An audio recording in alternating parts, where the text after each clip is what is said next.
Hello, Hey, how's it going? I'm doing good. How are you? Good. You have a nice So weekend? that's yeah, I did. How was your weekend? Good. It was fairly quiet for 4th of July. Oh, really? Yeah, Yeah, mine was pretty quiet too, ironically. yeah. I mean, people are shooting off fireworks all over the neighborhood, so I saw some of those, but Mm-hmm. there wasn't the big display on Mount Lemon or A Mountain or anything like that. Yeah, I used to live kind of close to the Mountain area, and I was able to. I had like a good view, I guess. It showed like literally a mountain right outside my porch. So I was like, oh, that's pretty convenient.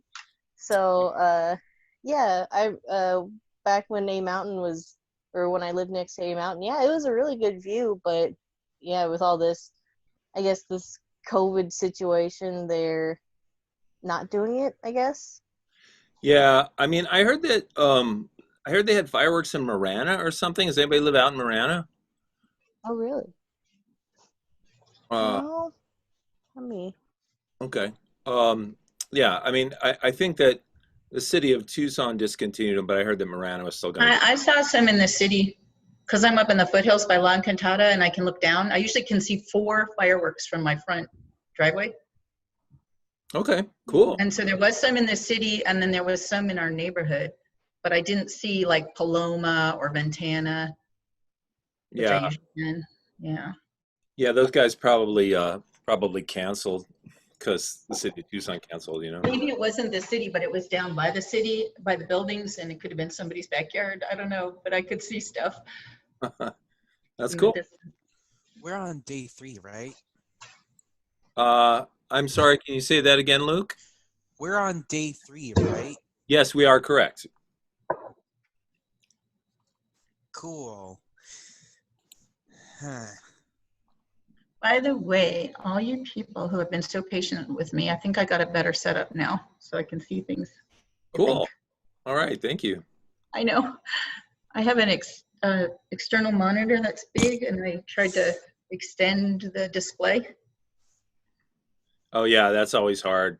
Oh my God. But this way I should have just one audio thing instead of trying to sign in twice. I Oh, was okay, that's good. I was trying to see you guys and Illustrator on a 13-inch laptop split screen. Yeah, that's really hard. That's Oh rough. my goodness, and my phone. So hopefully, but it sounds like you can hear me. I'm going to mute me. Okay. Hey, well, so a few people are still coming in, joining the class, but let me mention to you guys some things I'm going to do a little differently today. So I'm going to break the class up into like lecture time and discussion time. And so that means when I'm showing you guys how to do something, that's going to be lecture time, and I'm gonna mute all the microphones. And then if you have a question while I'm lecturing, go ahead and put it in the chat box, okay? Down at the bottom of your screen in Zoom, you should see a little icon that says chat. And if you click on that, it should open up the chat box on the left. And here I'll type in a little message. Hello, let's see, this is a chat message. There's a weird Alt-Y that is raise your hand or something. Can you see that? Yeah, there is a raise your hand thing somewhere. I don't have it because I'm the host, but I don't know. Do you guys know where that is? It shows a weird hand like in your personal window. It's Oh. Alt-Y. I know that Is much. it like that? Oh, there it is. Well, that's You want to go to participant, Oh, and on Hi, the right Arena. side is raise hand next to mute. right next to mute. Yeah. Go on the bottom tab, you see participants. You click on Yeah. that, and on the right side it says raise hands. Oh, Yeah, let's see. but you can Alt-Y. Alt-Y does your hand. Alt-Y does a hand too. And Alt-A does mute, I found out. I studied all weekend, you people.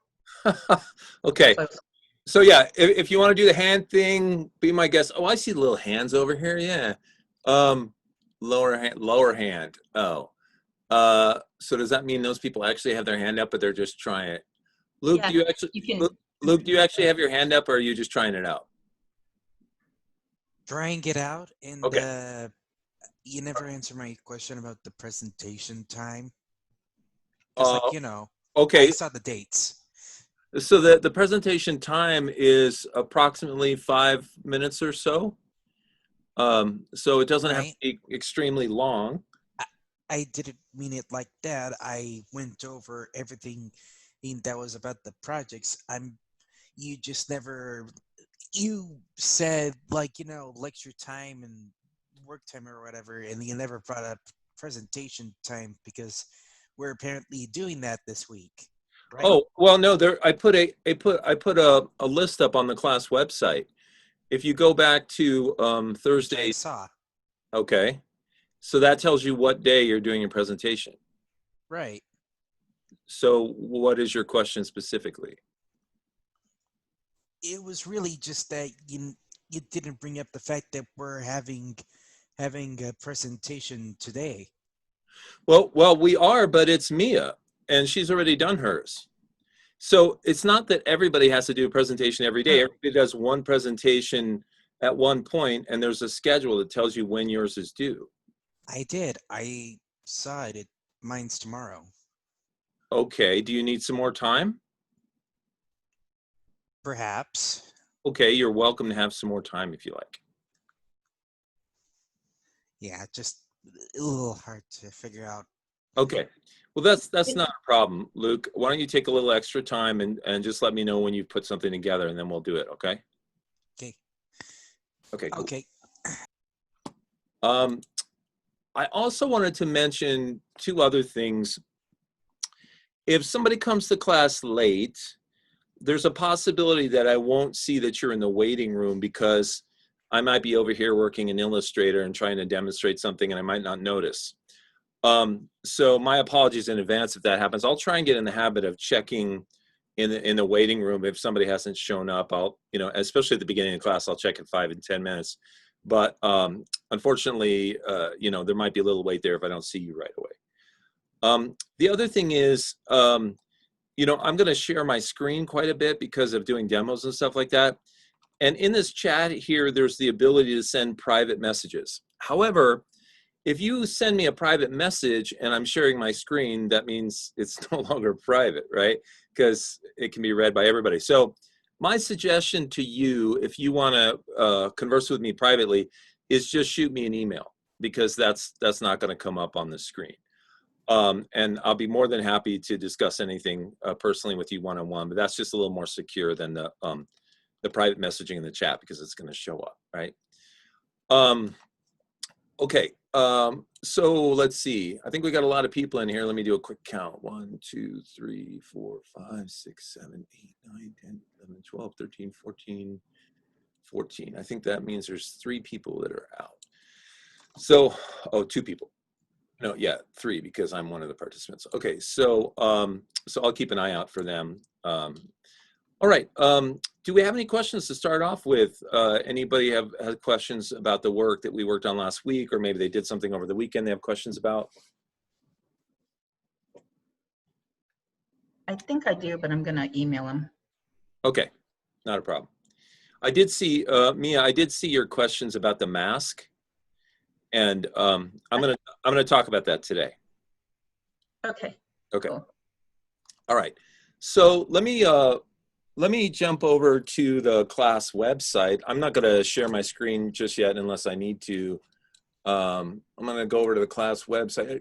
Oh, actually, you know what? This will help me. I'll do the attendance right now, and then that'll tell me who's not here. Here we go. So here is the Pima website, and I'm going to bring up the attendance.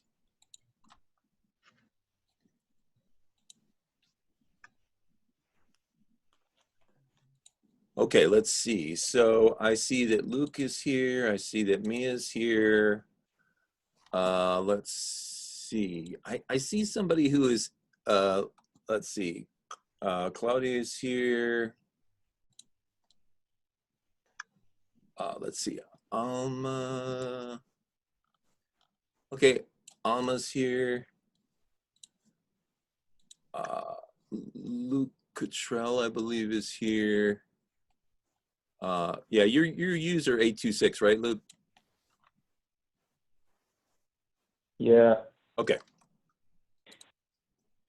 And let's see, Adrian, I thought I saw you. Yes, okay. And then Serena's definitely here. E is here. Let's see, Milo's here. Diego, I saw you. Kim is here. I'm very much here. Kim is so here. She's I- more than here. Exactly. Kim is 3 people's worth. There we go. See, you can just count me for the other 2 who are not here. Problem solved. They're totally here. Because you're like here for like 12 people. Exactly. Okay. Now I've got, let's see, I've got an M Bananas. That would be Mia Banis. Oh, that's you. Okay. All right. This stuff is way beyond me. I don't know what I put into these things, and it shows up later. Sorry. Okay, I've got Carol. Well, we learn as we go. Oh my God. It's, yeah. This is my first virtual Zoom class ever. I've used Zoom like once for 3 minutes before this class, so sorry about all the confusion. That's okay. Cynthia, I see that you're here, and then Brianna wrote me earlier. I think she may have had to work. So let's see. We're missing Brianna and then Eric and Anthony. Okay. I think we got a pretty full house other than that. Okay, cool. So I'm going to jump over to the class website. I think I probably will share my screen at this point. And of course, you guys can hit escape and minimize it if you'd like to. So let me hit share screen, share. Okay, and then let me go over to the class website. Let's go down there. And it's going to be over here somewhere. Oh, well, this will work.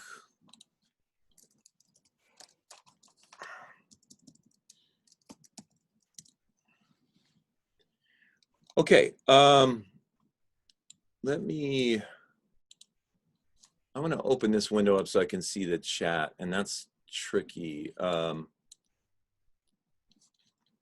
It shows me the pictures, but it doesn't show me the chat when I'm sharing my screen. So I really want to figure out how to do that, how to see that. So I had gone to more and show participants, and I think it was showing the hands. Can you do Oh. that? let me see. Thank you. Participants, right? And then there's the, okay, that's that little window. Yeah, and that's showing the hands. But I'm not, oh, maybe the chat's in here. Let's see. Oh yeah, It was chat. Okay, I got it. I got it. cool. All right, sweet. Okay. All right, so today's, now I know I apologize for putting all this junk on the class website. There's a bunch of text there, but it all goes pretty quickly, you know, once we just explain what it is. So, of course, the link at the top will always be there. I put up the video from Thursday's class and I'm always going to put the video for the class on the post for the class. So I'll link to YouTube and the video will be posted there. The first video for the first day was a little small, so I made a bigger one for Thursday, and hopefully those will be a good enough quality for you guys. If they're not, let me know, and I'll continue to improve them. Point 3 here is just what I said before, where I'm gonna have like lecture time and question time, and we'll split that up. Let's see. Now, one of the things I wanted to do here was look at the work that you guys did last week and check with everyone to see where you are with your assignments. Now, one of the things that's likely to happen is, because there's so many projects that get posted on the website, some of you guys might get confused during this semester and be like, well, what are we supposed to do? What's due today? I'm lost or whatever. And I totally get that, because there's a lot of stuff coming at you. And not only that, but sometimes we don't get through everything, and so it gets pushed back to like the next class. And you're like, well, what am I supposed to do for today, right? Well, so on Thursday, we talked, and I said, well, we didn't get through everything. We didn't talk about the masks. We didn't talk about the second part of the project the PDF that I gave you guys on Thursday, there was a second part to it that we didn't even talk about. So I'm not holding you guys responsible for that stuff for today. It's really just, you know, that sort of perfume bottle corporate cover, and then the 5 icons for the app are the things that that you were responsible for, and of course the controller and whatever we did on the first day. So what I'm going to do right now is I'm going to open up your folders, and we're just going to peek in and take a look at some of the stuff that's going on in there and see where everybody is. And if you want to, if you want to tell me, you know, like, you know, you have a question or you want to say, okay, I'm just finishing it up, I'm going to upload it later or whatever, that's fine. I'm just going to jump in there real quick and take a look at everybody's stuff. So let me go into that folder real quick. Let's see. So I have to go to my email, which is probably this. Yes. And then the drive. And then here we go. Okay, so somebody has a folder up here just called DAR 120, and I'm not sure who that is.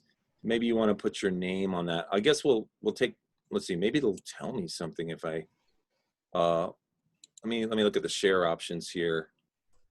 Oh, it looks like it's you, Carolina. So maybe it will let me rename this. Let's see, rename. So I have my name on my folder. really? Yeah.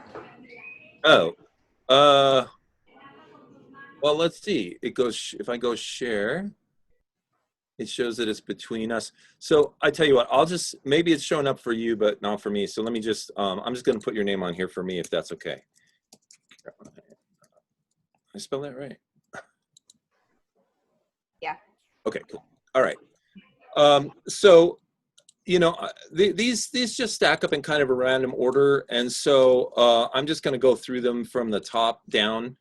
And, you know, it's just sort of random. So Cynthia, I've got your folder here. I'm going to go ahead and open that up.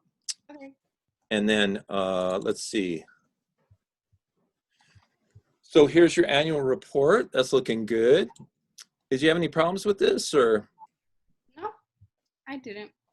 Okay, it looks really good. It looks excellent.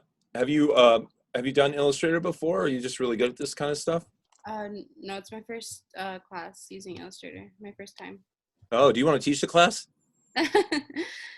Okay, just asking. All right, and we'll look at your app icons here. Oh, wow. Now, one of the things I like to do with this class is have you guys give feedback on each other's work. And what I like to do is constructive criticism. So, you know, it's not about tearing down somebody else's work. It's about looking at the good and the things that can be improved. So do you guys want to take a look at Cynthia's icons here for this app and maybe give her some feedback?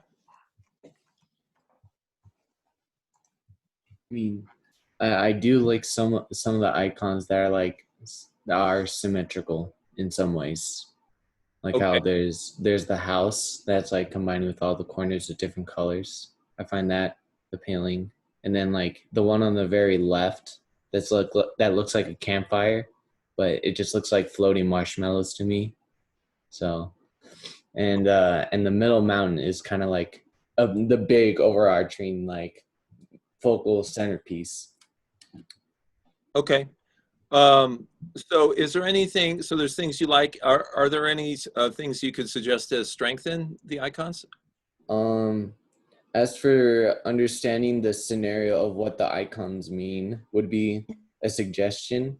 Meaning like what they actually like, well, not necessarily what they mean, but just kind of like what is the significance of that icon.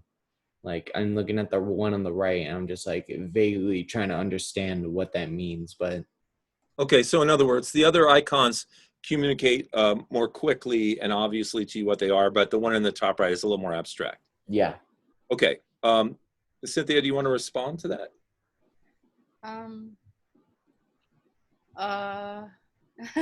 What do I say? No, I just the triangle on the right side, I tried making it like steep since it's the rock climbing one. Oh, okay. Oh, okay.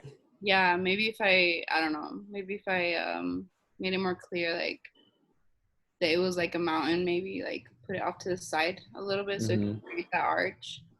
Yeah. Um, Create it like rigid somehow. Yeah. yeah. Yeah, maybe if it was gray and there were like kind of bouldery things on it, and maybe if this was more clearly a sun, the triangles that are in the upper left-hand corner. Yeah. Yeah, okay, cool. Well, that's good feedback. All right, let's see what else we got in here. So we got your controller in here. That looks good. Very nice. Sort of retro controller. I'm not sure what anybody would use one of these for, but it's cool. Okay, very nice. So now I'm going to go into Carolina's folder here, and we got a PDF. Wow, so you did a couple of controller units for us? Yeah, I did the top one just because I was kind of bored. And the second one, the way it said in the description. Okay, nice. Well, that's fun. I like the top one. It's all kind of crazy, but fun, you know? Yeah. Nice. Okay, that looks really good. All right, then we've got our icons for the app. So any of you guys like to give Carolina a little feedback on these? Kind of confusing how two apps two logos kind of look the same with trees. I think they can be easily mistaken for each other. Okay, are you talking about the trees in the right-hand corner? Yeah, like both trees. Two different icons have trees. That's what he's saying. I see that. But one has the lake. Oh yeah, but I guess it'll be kind of like Yeah. Okay, so you would like it if it were a little more clear, that one was like a lake and one was the forest or whatever it is. yeah, something like that, because they just look like they're very similar things. Okay. Okay, yeah. Maybe USB or the horse or something in there, or the archery or something. Okay, yeah. All right, that makes sense. So maybe, you know, since this one has a lake in it, if this one had another icon in it that represented, you know, what this was specifically, you might be able to differentiate between the two a little easier. They're really pretty. Yeah, I really like the campfire. Yeah, the campfire is terrific. And that art palette. Yeah, the palette's really nice, as I mentioned. Yeah, I like the mountains too. That's cool. Little sun peeking out from behind the mountains. Okay, very nice. And then we have assignment 3. Okay, and so it looks good. You know, everybody's is going to look slightly different because, you know, not all of us have that font, and you know, the placement is going to be slightly different for everybody. But as long as you get the key elements in place, you're good to go, and that looks nice. Okay, very good, Carolina. So let's go to Kim here. There's at least 3 or 4 versions of Kim who showed up for class today. So there's only one thing, because I'm finishing the icons right now. Okay, great. Well, your controller unit looks very artistic. I like it. I did the numbers by hand like I said I would. It was a pain until I figured love out it. what the line tool was. I love the two. Yeah, it looks very very human. You know, it has an organic feel to it, which is really nice. Controller unit. Awesome. Okay, so you're working on those other ones. That's cool. Yeah, I'll have the icons in like 5 minutes max. Okay, well, just let us know. We'll come back and take a look at it. Yeah. So Luke, we're going to look at your stuff here, if that's okay. Oh, this is nice. I like this, Luke. You did sort of your own take on the controller.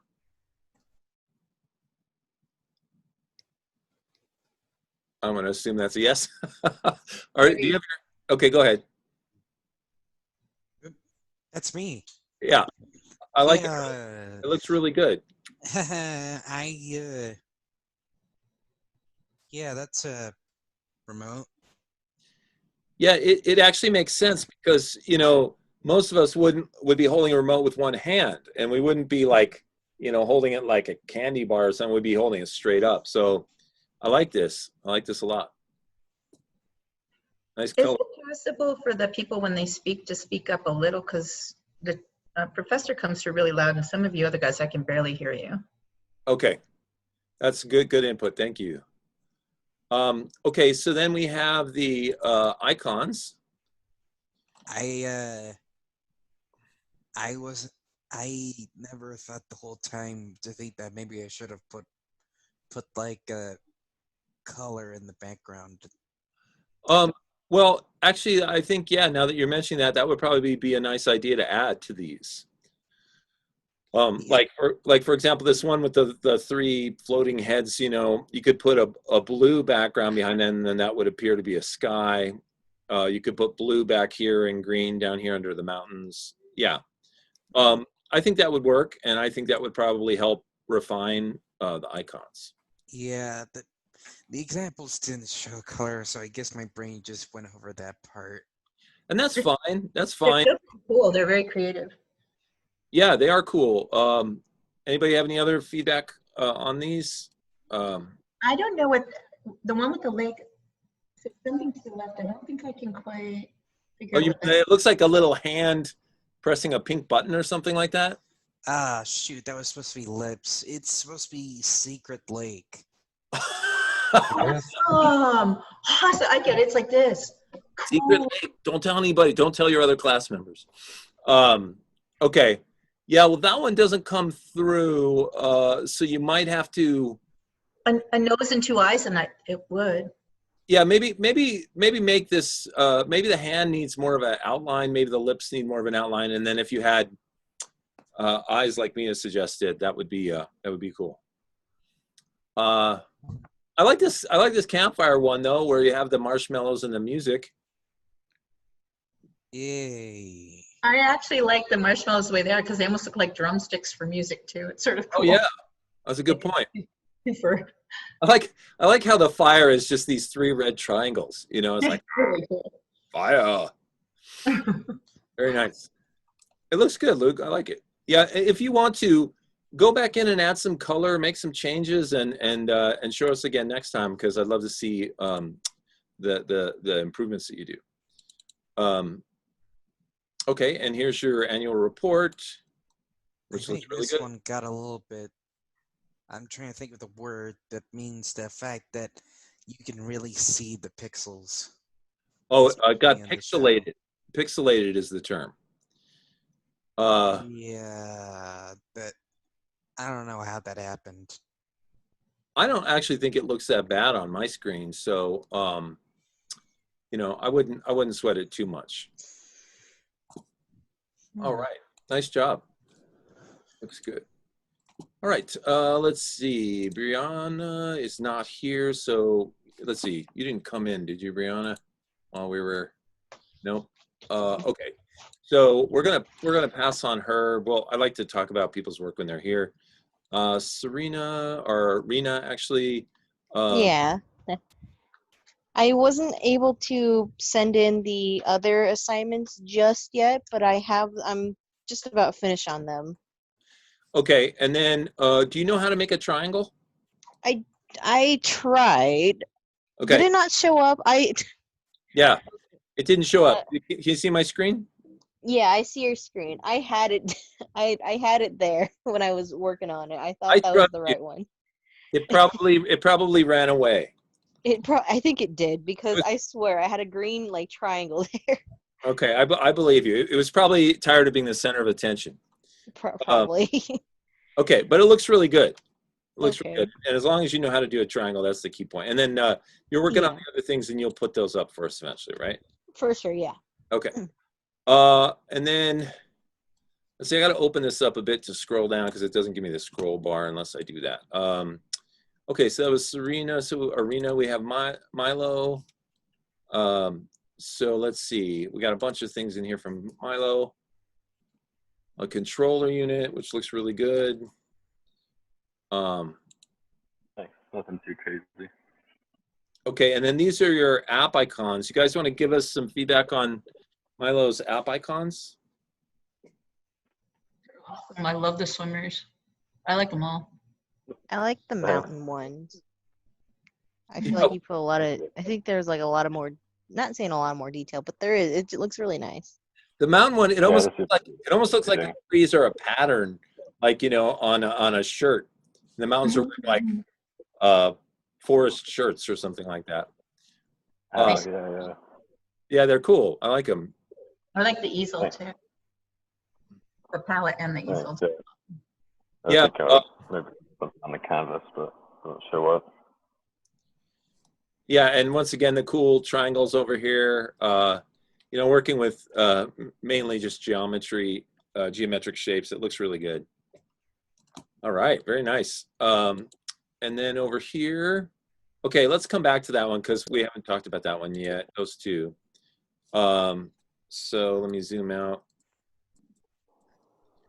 Okay, and your corporate report looks really good. Very, very nice. And I think that's it. We'll come back and talk about those other ones, Milo, because everybody hasn't been given that assignment yet No worries. to finish. So I will come back and look at them. I just threw in my app icons if you want to go over those before we continue. All right, it's a deal. It is a deal. So we're gonna look at Kim's. Sounds good. I don't know what's going on here, but all right, here we go. I broke it. It's because I've uploaded stuff. I'm not supposed to get things done. It's because you exist. Mm-hmm. Okay. All right. So app icons from the Kim. Here they are, folks. Give us some feedback if you would. Crazy cool show off. They're lovely. I love the stars. Yeah, I really like the mountain. Go ahead. I just said I really like the mountain. That's all. Okay.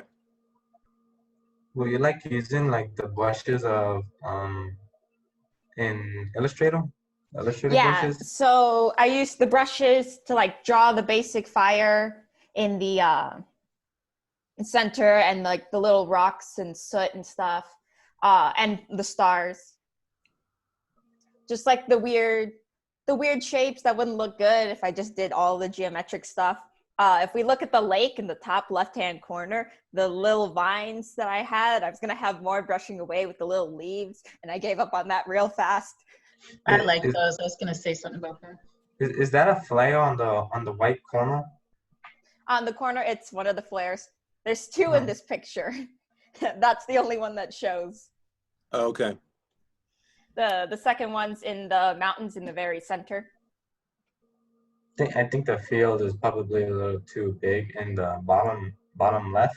Yeah, now that I'm like looking at it and I'm not working super close up, because you can't see, I drew a whole bunch of little flowers.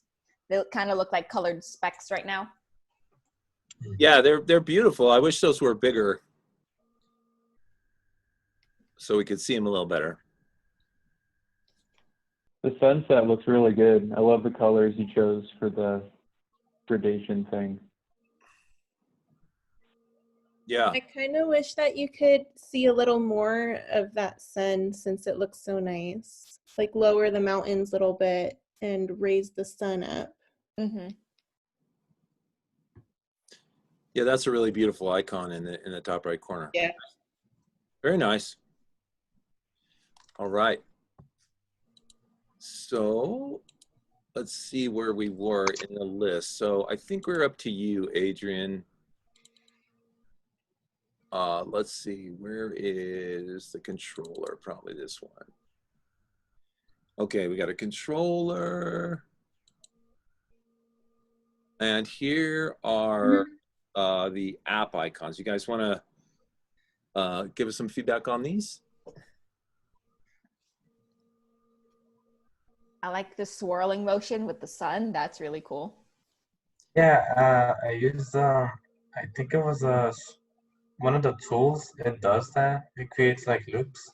Oh, that's So cool. all I did is tap it. It looks like a sun throwing star. Like, you know, you could kill one of the other campers with it.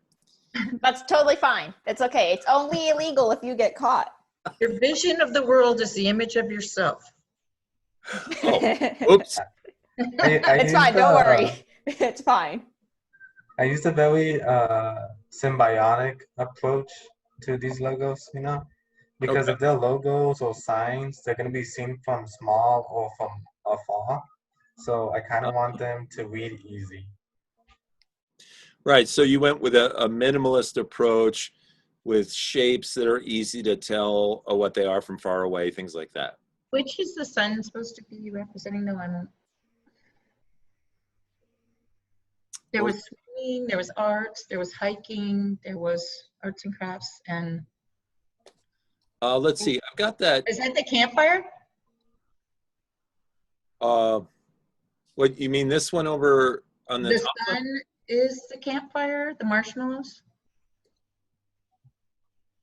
I don't really see a campfire one in there. Do you? So it could be the campfire. Well, what do you think, Adrian? What are these? What's the one in the lower left? Oh, like the house? Like a house? Well, it's supposed to be a lounge because in the document it says something of a recreation lounge or something like that. Okay. So I didn't know what that was, to be honest. I just Google searched and I saw that it's a house where you do a lot of creativity and stuff like that. Okay. So I took that as the arts and crafts one. Okay. Okay. So I think these are really well done. They're very nice, very minimalistic, strong shapes. But yeah, I mean, it's pretty clear on this one. When the designer doesn't quite know what they're supposed to communicate, then it doesn't quite communicate to the person who's looking at it. Because it's kind of hard to tell what that is, other than that it's, I mean, to me, it looks kind of like a house with a little barrel next to it or something. Or maybe that's the entrance. But there's not enough identifying information to tell me anything about what kind of house it is or what's going on there. You know what I mean? But I think that your images are really strong. I really like the sun. I like the mountains. And I like these people here as well. All right, very nice. Let's see what else you got in here. Okay, so there we have the corporate report, which looks good. And then, yeah, I'm not going to get into the Discovery series just yet because we're going to talk about that a little bit today. Okay, those look really nice. Adrian? Thank you. So let's look at Claudia's controller. All right, that looks good. Wow. Dang. Oh my gosh. Holy cripes. Okay, I think we have. Okay, where'd you copy them from? I think we have to. Yeah, but we're not- I think she's throwing the whole curve off, Claudia. Well, I there actually goes got a little my carried chance of- away. It wasn't really like a really fun project for me. So Oh, so you put a lot of time into it? I put, yeah, probably more time to it. Well, it there was- goes my yeah. chance of passing the class.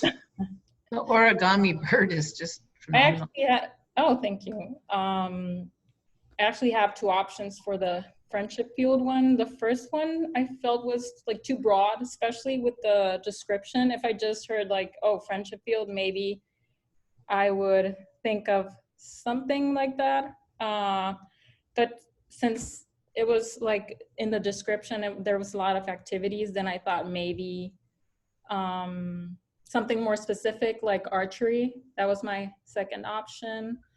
And yeah, that's what I came up with. I think for Secret Lake, I think somebody should be being murdered over there, and it's a secret. Yeah. You know, Just casually in the background. yeah. There's like a body with meat on it being thrown overboard, you know, from the kayak or whatever. Okay. Any other feedback from you guys about, you know, what you like specifically? I like your use of gradients. What's Oh, that? thank you. Oh, The okay. shading, Thank you. Yeah, I like Yeah, how some of the shading and The implied gradients kind of shading. like go together. yeah, great. That the Sunset Point one is super cool. It reminds me of like some sort of like sci-fi, no, not sci-fi, like electronic music video for some electronica music or something. Nice. It's really cool. That's a cool aesthetic. Yeah. Yeah. Can I change my last name so I don't follow Claudia anymore? Because I think my name is after hers, and this isn't going to go well. Yeah, we'll put her at the end. I don't have any art training. And Nobody follows her. She'll be like Jimi Hendrix. She'll be closing out all the shows. Change her name. I like this friendship field. Basically, what they're saying is, if you're not a cheerleader, you can't come to this camp. Right. Exactly. Yeah, well, they're beautiful, and you did a super job. They look great. Yeah. Thank you. Okay, so let's see what else we got in here. And then there's the corporate report. Very nice. Okay, let's see. Claudia, and then let's. Sorry. Okay, so Mia, we're going to look at yours here. Okay, we got the control unit. That looks good. Looks like you did that in your blue period. Apparently, I was feeling down in blue. Okay, very nice. All right, let's give Mia some input on her icons here. I had to draw those all by hand because I don't really know how to, or I was using all the little, I've never used this program ever. Okay, so you're so new to it that you felt more comfortable doing everything by hand. I didn't know what else to do. I thought we were supposed to do it ourselves, not import any pictures or anything. Oh yeah, I did mine all by hand.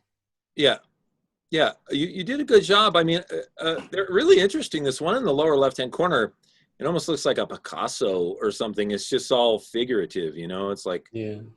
It looks like Invasion of the Balloon Animals or something like that.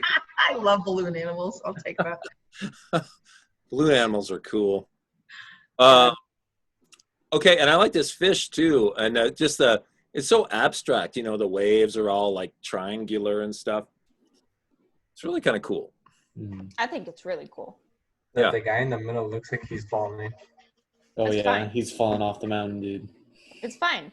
That's why you're nuts. This is what happens to you when you leave camp without permission. You fall off the edge of the world. Oh man. It's okay. It was an accident. His arm's already broken off. On throwing stars in his chest. Oh, no. Oh, so you're telling me a star was gonna fall on him to finish him? Jeez. Yeah. Brutal. Very nice, Mia. I think they look good. I did borrow the books. I think that was a digital image or something. Okay, good. And then there's your corporate report. That looks good as well. Can you do my masks? Do you care? We're going to come back. Okay. We haven't talked about the masks yet, so. Okay, good. I lived. Okay, we're up to Robin. So let's see. Let's start with the controller. That looks very nice. Very nice colors.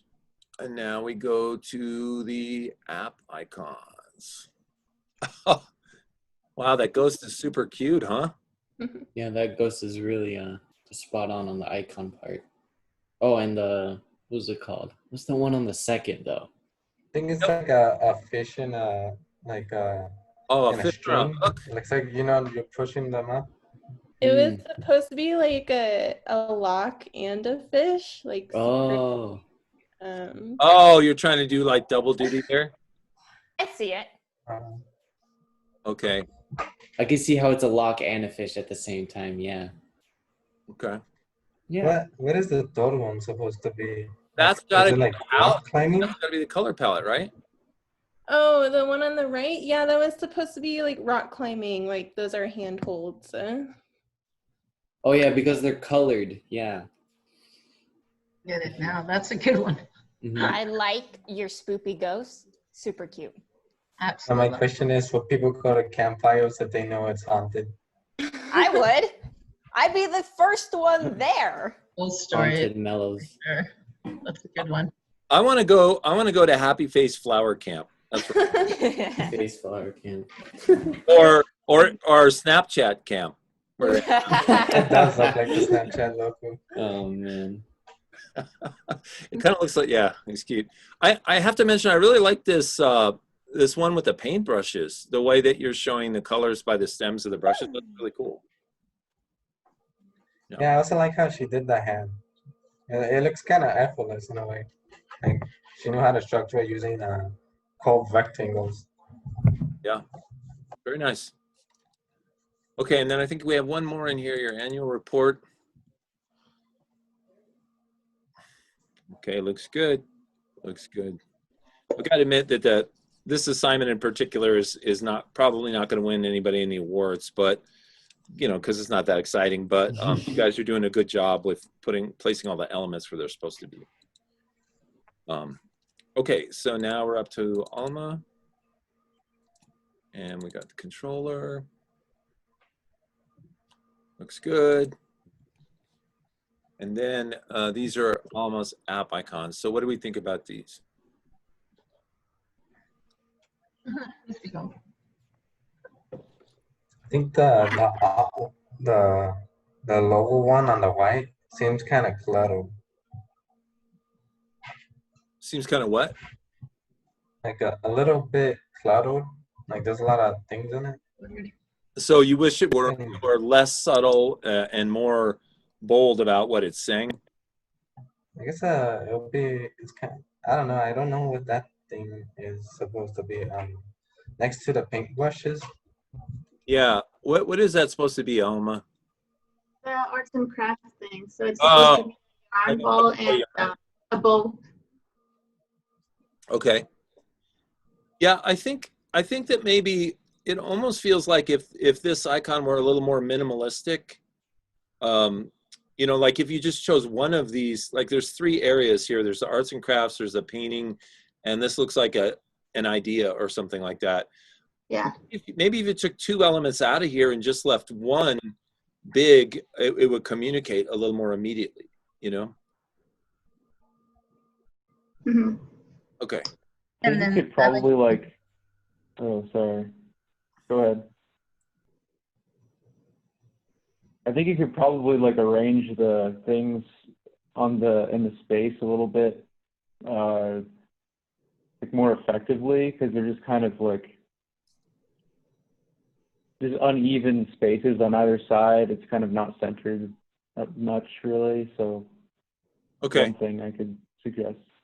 Okay, yeah, like for example, if on this this target here, once again, similar to over here, if we took out one of the elements, like if we took out this element on the right, we could then make the target centered and bigger, right? And then you make a better use of the space. Okay. Or is it just because they have borders around them that makes it seem cluttery? Well, I think that there's a lot. I think there's a lot of elements going on in some of them, especially these bottom 2, because you can see how much more powerful the top row is when there's just sort of one idea being expressed, you know. Mm-hmm. So that what you did successfully up here in the top row, I would apply those principles to the bottom row, because you have some nice things here. This paintbrush and palette is really nice. This target is nice. So I would suggest maybe, you know, like I said, moving out some of those other elements, making those bigger, and then also everything will look more consistent because it'll all be every one of the signs of icons is about the same size, you know. Okay, yeah. Okay, but very nice.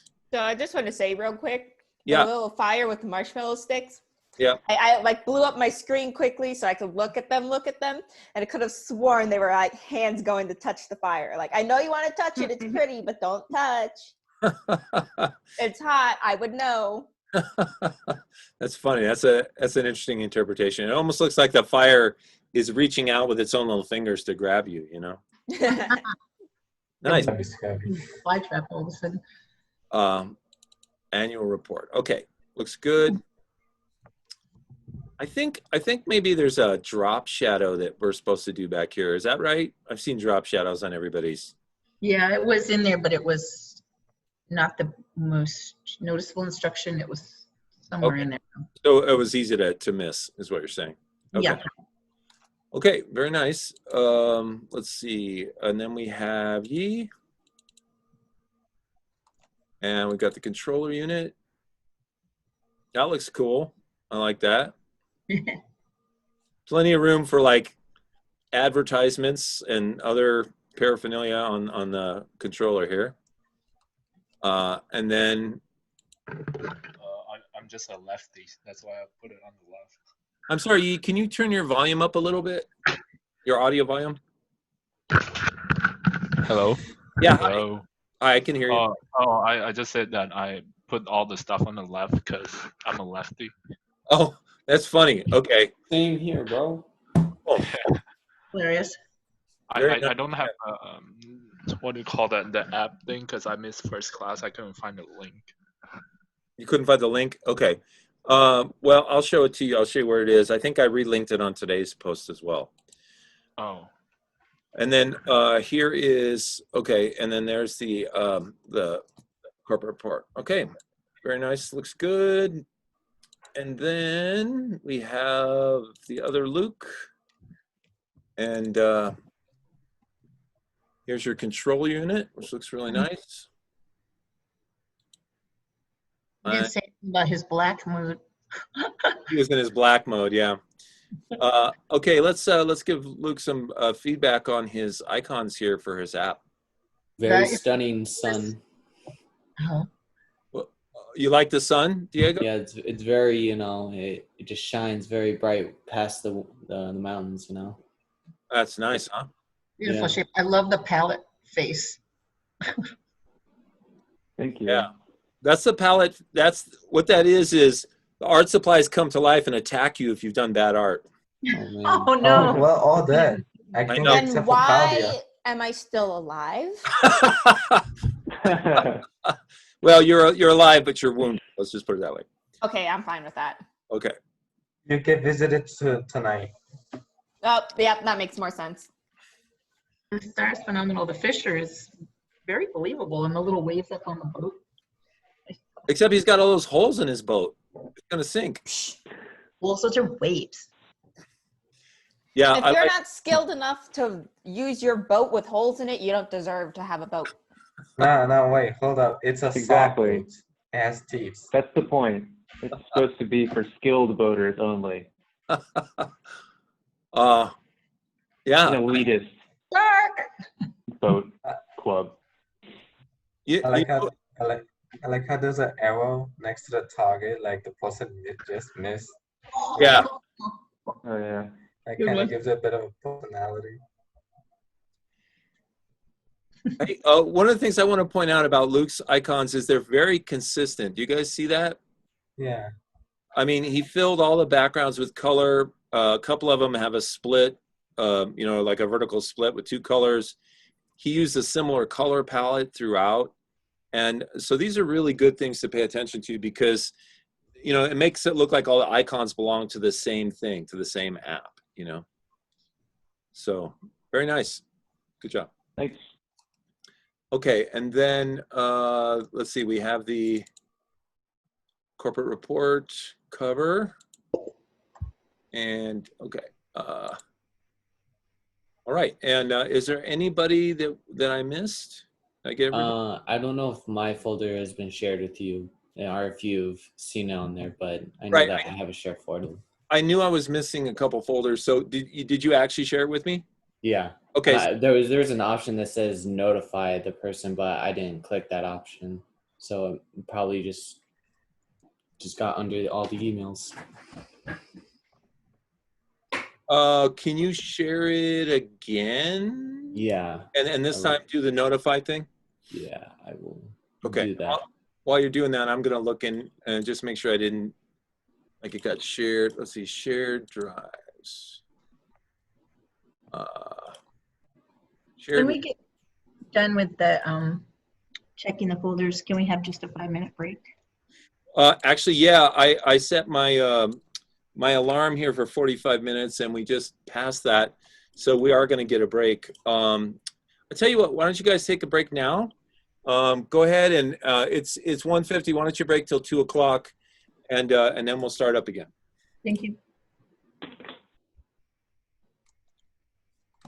I just found the align tool.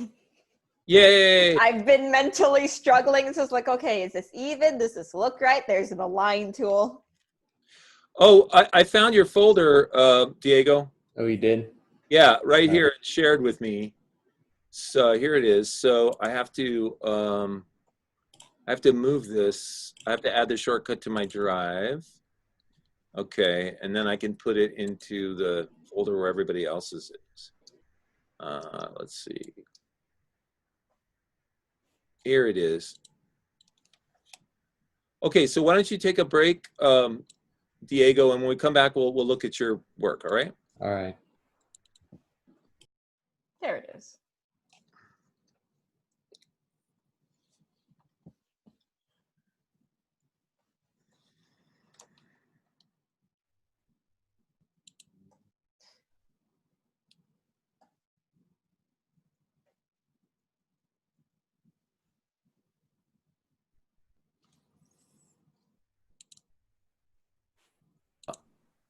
Okay, and now we're going to turn it over to Mia, who's going to do the first presentation. You want to share your screen, Mia? I'm going to try. What happened? I don't think it's been shared yet. I might be able to share it. Let's see. Nope. Oh, I can make you the host, but you should be able to share your screen. Click at the bottom where it says, at the bottom of Zoom, does it say like share screen or something? Host disabled participant screen sharing. Why? How dare you? Multiple participants. Well, How could you? okay. Okay. All participants. There we go. I was looking for that earlier and I couldn't find it. All right. All right. Try now. Nothing? Hold on. Let me try again. Whew. So much work. I'm doing Alt S. Maybe that's not it. Okay, let me see. Let me blow this up for 1 sec. Share screen. Ah. Ah.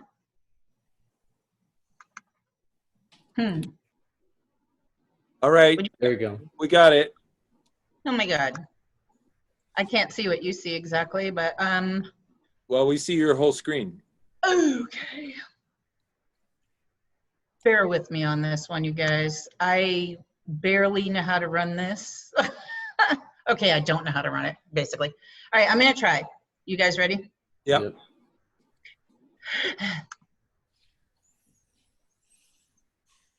Okay, and so I can't ever seem to get those little control-y things to get out of my way. I tried. So then I kind of made I adjusted my slides because that stupid little controller thing kept showing. There's a way to do it. Hold on, let's show my Alt-Shift-H. Oh my God. Control-Alt-Shift-H. Whatever. What do you see? Does it look like anything? Yeah, we see your first slide. Okay, hold on. I just want to show you this really cool laser pointer, just so that everyone knows how awesome I am. Can you see that? Yes, very cool. Okay, so for my presentation, can I just ad-lib it? Because I spent most of the weekend trying to get a better setup so I wouldn't stop squeaking in your ears and stop having to say, hold on a second. So I got all kinds of equipment and softwares and things. So can I just ad-lib my speech? Sure. Okay. So I just put together some slides. The owl's there in the bottom left. You can kind of see him. He's in the tree. Huge. Oh, Yeah, it was, big boy. it is a big owl, and it lives here at this complex up in the foothills. It's a condo complex. Anyway, I just wanted to, I grew up in a really teeny weeny town. And when I say that, I mean like some of the towns are 200 and 400 people. We had one art teacher within an hour, and I didn't like her, so I never did art because I avoided her like the plague. So this art's new for me, but I seem to have a little bit of an artistic side. And the computer thing is still kind of new to me too. And so I kind of just Googled what the heck is digital arts, because it's so broad that it's everything. So then I put together a couple things that I thought were interesting just to share. So this is just some like history that it was saying that the first digital art computer was a mechanical analog computer designed in the 1950s. And it was built out of parts from a World War II anti-aircraft gun director, which is cool. And I'll show you a picture of it in a minute. And then I thought it was kind of interesting. The earliest digital painting program was run on a Mac, not a surprise, but in the 1980s. So this stuff is fairly new. And I was reading, they even have a term in art now, the post-digital art or something, you know. So all new ways of applying human creativity, which I find really interesting. And every time there's some new breakthrough, like when photography came out, all the artists were in an uproar that it was quote unquote not real art and such. But that's the first digital analog computer there. There's the owl flying. Turns out he wasn't dead. Selling your idea was actually in the template that I borrowed from the Google Slides thing. But one of the things that I'm very aware of lately is consumerism or anti-consumerism, but digital art is huge in selling things. It's everywhere. It's like the slide says, it's a primary component used for marketing products, but it's also a primary way to promote your own personal values. It said you could do visual journalism or, but one of the things that I found as I kept going through this, what is digital art, is that there is actually smell digital art and music digital art. I'll explain here. Let's see if it goes to that. So that was actually a prefab in the slide, but I decided to use it.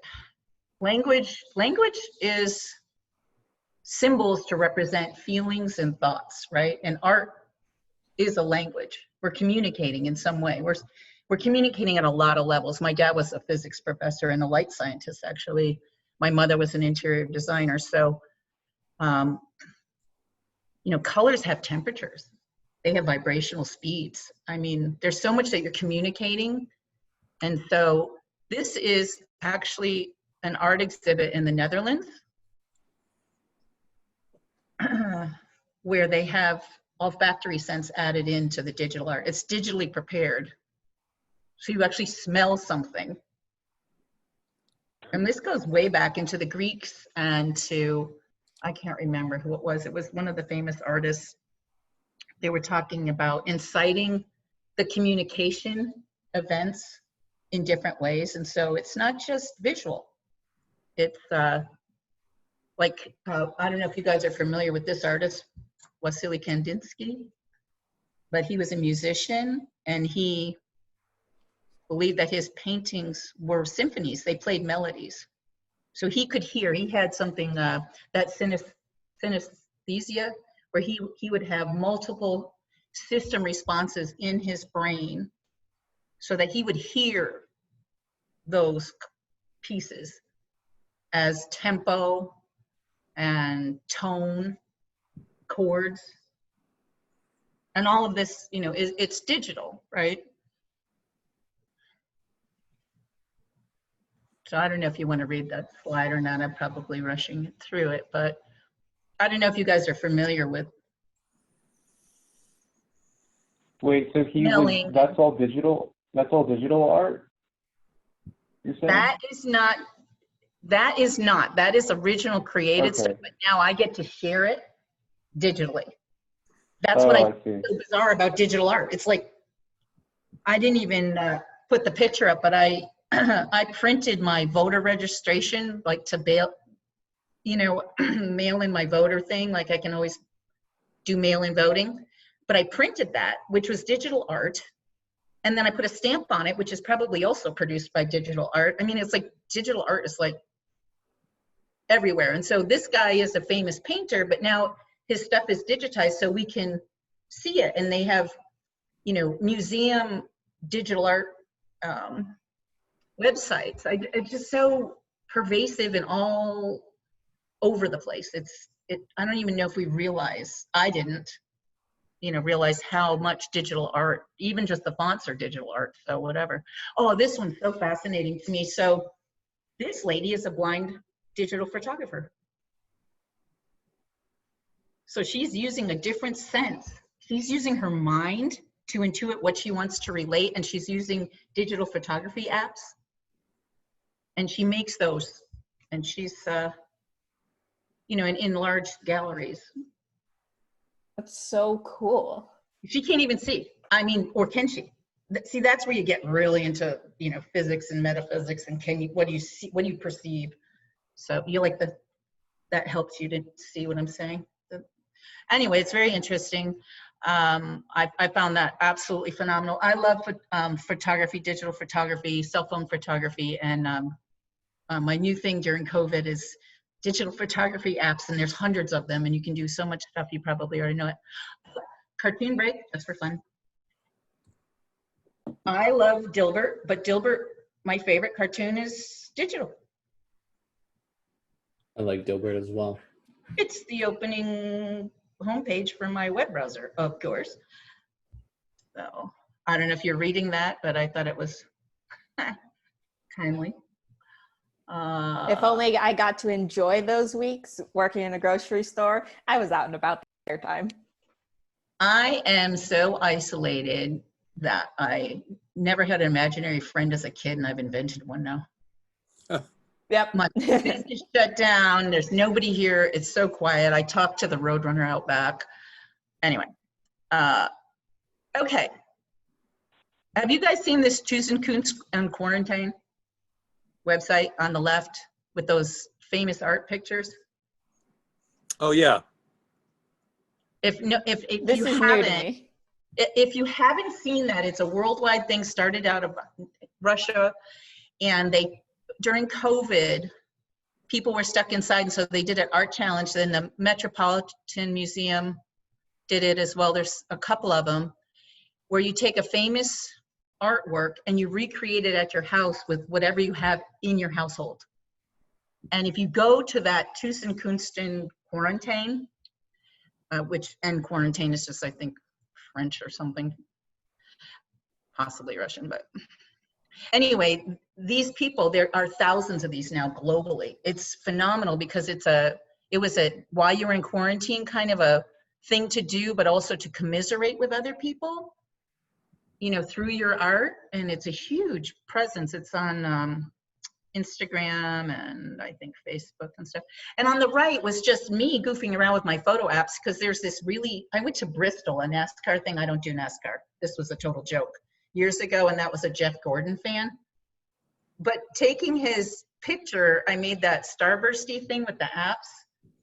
So I find it really interesting, you know, that you can use your creativity with these apps and make stuff. I'm sorry, I'm very new to this, and I find it really interesting. So I just wanted to share that Tusenkunsten site with you guys. Oh, okay, I love graffiti. I love graffiti on trains. I don't think it should be illegal. I agree. Right? And it's I guess you can get a fine art degree in graffiti now, which is perfect. And it's phenomenally interesting to me as a street art, but I also grew up in the middle of the woods, and we don't have graffiti really, or tagging, other than blue means Appalachian Trail on a tree, and white means, I think, the Green Mountain Trail or something, because I'm from Vermont originally. But I put a video in, hopefully you can see this. There is a graffiti artist, and they have drones. This is digital art. Flying drones, spray painting graffiti things here. Let's see what happens.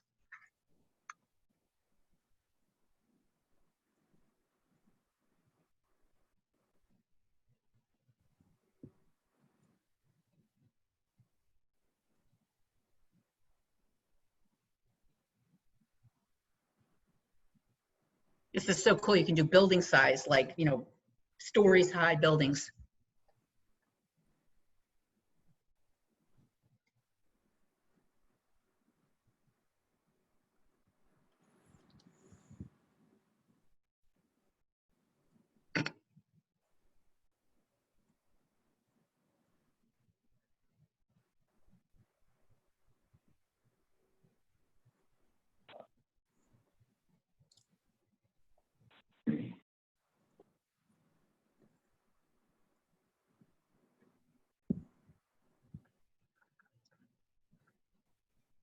Okay, can you still hear me? Yeah. So to me, that's digital art showing you digital art. It's just like this loop. It's like this black hole. It's like, they made the digital art presentation of the digital drone art. I don't know, I just find it so fascinating that it's got so many ways of, humans are communicating, they're communicating their creativity. And, you know, I had all these other slides and stuff that animals are actually making art. And I don't know if you guys know that humans are now recognizing that plants and animals have languages and create things that we weren't maybe paying attention to. But even as humans, we create so much and we want to share it. And I mean, this technology stuff is really, oh, and here's another one. I know somebody said they did, I'm hoping to hide that controller well, I can't. They painted their wall. That is a robot that paints on your wall with erasable markers. Wow. I mean, yeah, I wish I could move these out of the way. I couldn't figure that out. I apologize. But it's But pretty. what if I don't want it to be erased? Well, you know, I think that you can come up with something that is not erasable. Spray, what do you call that? That clear stuff over the top of it and just freeze it. Not wrong. Yeah, so it's called Scribit, Write and Erase Robot. I mean, for kids or like myself, I have ADHD. I could sit there and do that all day long, and then I would want to erase it because I have a small place, you know, I'd run out of walls. Oh, I could go outside. Anyway, let's see. Oh, then I just wanted you guys to have good luck on your presentations and some references, because I just took a class that said you had to put references, so. This is really nice. I liked it.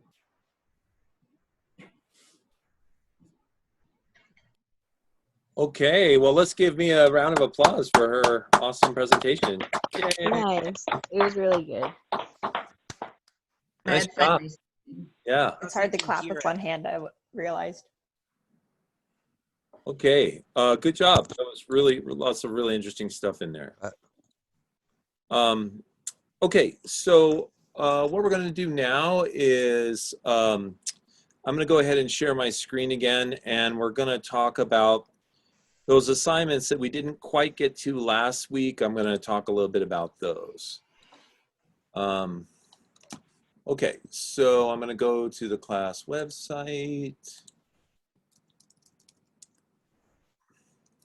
And then here's today's post. Now, if we go down here to like bullet point 6 here, it says talk about Zoo Flyer, second part of the PDF from last Thursday.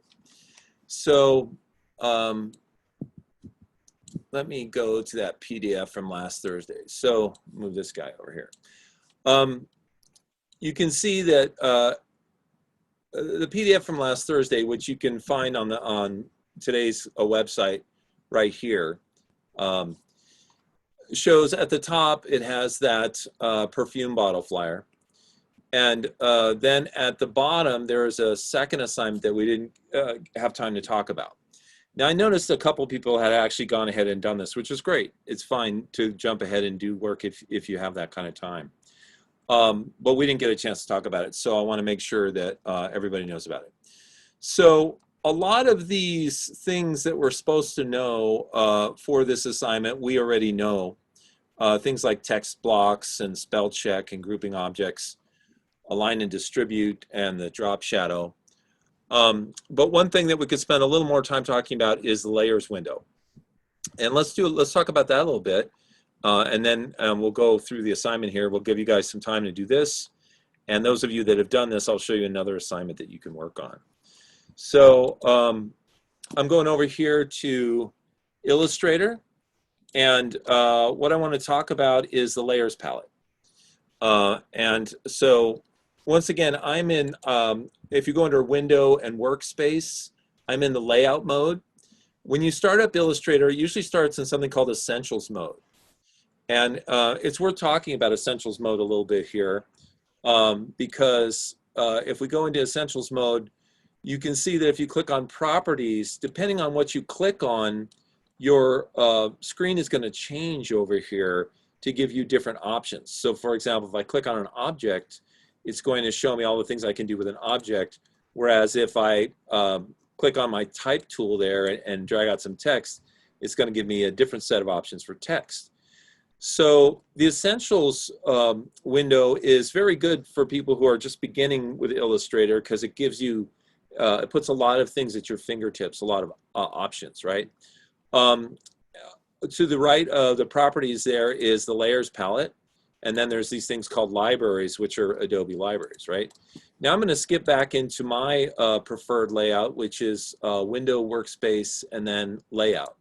I like this because it shows me the names of everything over here. It gives me a lot of options. And I'm going to open up the Layers palette here. Now we talked about the Layers palette a little tiny bit, but just to go over it a little bit more, I had mentioned before that it was unlike the Photoshop Layers palette, which I believe is far more powerful. And you know, with Photoshop, you can just do anything you can imagine with the layers. With Illustrator, it's much more limited. There's certain things you can definitely do, like you can rename your layers. If you double click on the name of a layer here, you can you know, name it whatever you want. You also have the ability to turn your layers on and off via the eyeball. And this is a little confusing, but you can lock your layers by clicking on this blank square right here. That, as soon as you click on there, a little lock icon appears, and that's how you lock layers, right? Now, I also showed you that there's something over here, this round circle, which I've heard referred to as a meatball. And if you click on that, what it does is it grabs everything on the layer. And that can be helpful because then you can move everything at once, right? Now, if you ever want to deselect everything, you can just click in the gray area, or you can go under Select and click on Deselect, and it will, you know, unselect everything. Let me do something here. I want to make sure that my chat window is open so that if you guys have a question, just go ahead and, you know, put your hand up or ask the question here in chat, and then I will respond to you as soon as I can. Let me go ahead and click my participant window here so I can see your hands as well. Okay. All right, so if we want to make additional layers, you go down to the very bottom of the layer palette and you click on this little square that has the plus symbol here. It will make a new layer, and it will do several things. Like Photoshop, it will put the layer on top of the existing layer, and that literally means it's in front of the existing layer. And it will also give it a different color. And you see this little color icon right here. You see that the first layer, the one that's called Hello, has a little blue line, and the one that's layer 2 has a red line. And where that comes into play is if you click on the meatball on layer 1 here, everything it selects has a blue stroke around it, right? Now, if I go to layer 2, and just for grins, I'm going to make an object on layer 2 and make it a completely different color. Okay. Now, if I click on the meatball for layer 2, everything that's on layer 2, which is just this little blue oval, gets a red line around it. So that's what the red line means here, is that everything that's on that layer, when you select it, will be red. Everything that's on this layer will be blue. So that helps you differentiate between the different items on the different layers. Now there's some more icons down here that we'll get to eventually. There's a trash icon here that you can drag layers to. If you want to get rid of them, you can just click on this layer and drag it down to the trash can, and it will disappear. You can also just highlight a layer and click on the trash can and it will disappear. Now another option that you have, like Photoshop, is you can duplicate layers. And you duplicate a layer by clicking on the layer and dragging it down to the Make New Layer icon, which is this little square with the plus symbol in it. And that will go ahead and give you a duplicate of that layer. It'll call it Hello Copy, right? Okay, so I see a question here. There are 2 plus signs. What is the difference? Okay, so if you roll your mouse over these different icons at the bottom, actually if you roll your mouse over almost anything in Illustrator, after a few seconds, it will pop up what's called a tooltip. And the tooltip usually gives you the name of the object, which is also a clue to what it does, right? Now, Mia just asked, what is this? She said there's 2 icons down here that have plus symbols, and she's correct. The first one, the one that's closest to the trash can, is to create a new layer. And the one that's to the left of that is to create a new sublayer. Now, we haven't really talked about sublayers, so let's go ahead and do that. So I'm gonna get rid of my hello copy layer here, and it's gonna prompt me. It's gonna ask me, "Are you sure you want to get rid of this?" I'm like, "Yes, I want to get rid of it." Okay. Now, since I have just one layer here, I can open up the sublayers, and you open your sublayers by clicking on this little arrow here. It's called a disclosure triangle. The way that Illustrator is a little different from Photoshop is in Photoshop you can do things like you can group things together into folders, right? You don't really do that in Illustrator with the layers. Instead, every layer that you make has what are called sublayers. And one way to think of it is almost like, you know, the layers of folder, and each of these sublayers are different items inside the folder. And remember, Illustrator is a vector art program, which means it's all lines, it's all vectors, and a vector is a line with direction. So that means that everything in Illustrator is drawn, as opposed to Photoshop, which is a pixel-based or raster program, and everything is little pixels of color, right? So in here, everything gets its own sublayer. So for example, if I open up the hello layer and I click on the meatball for the ellipse, it just grabs the ellipse. So that sublayer is the ellipse, which means if I just want to turn off the ellipse, I can turn off the eyeball for that sublayer. If I want to grab all the text, I can click on this meatball for the lorem ipsum sublayer, and then I can turn that off, or I could even lock just that sublayer, right? So this gives you a lot of flexibility. Now, going back to Mia's original question, which was, you know, what does the second one do? Well, this creates a brand new sublayer.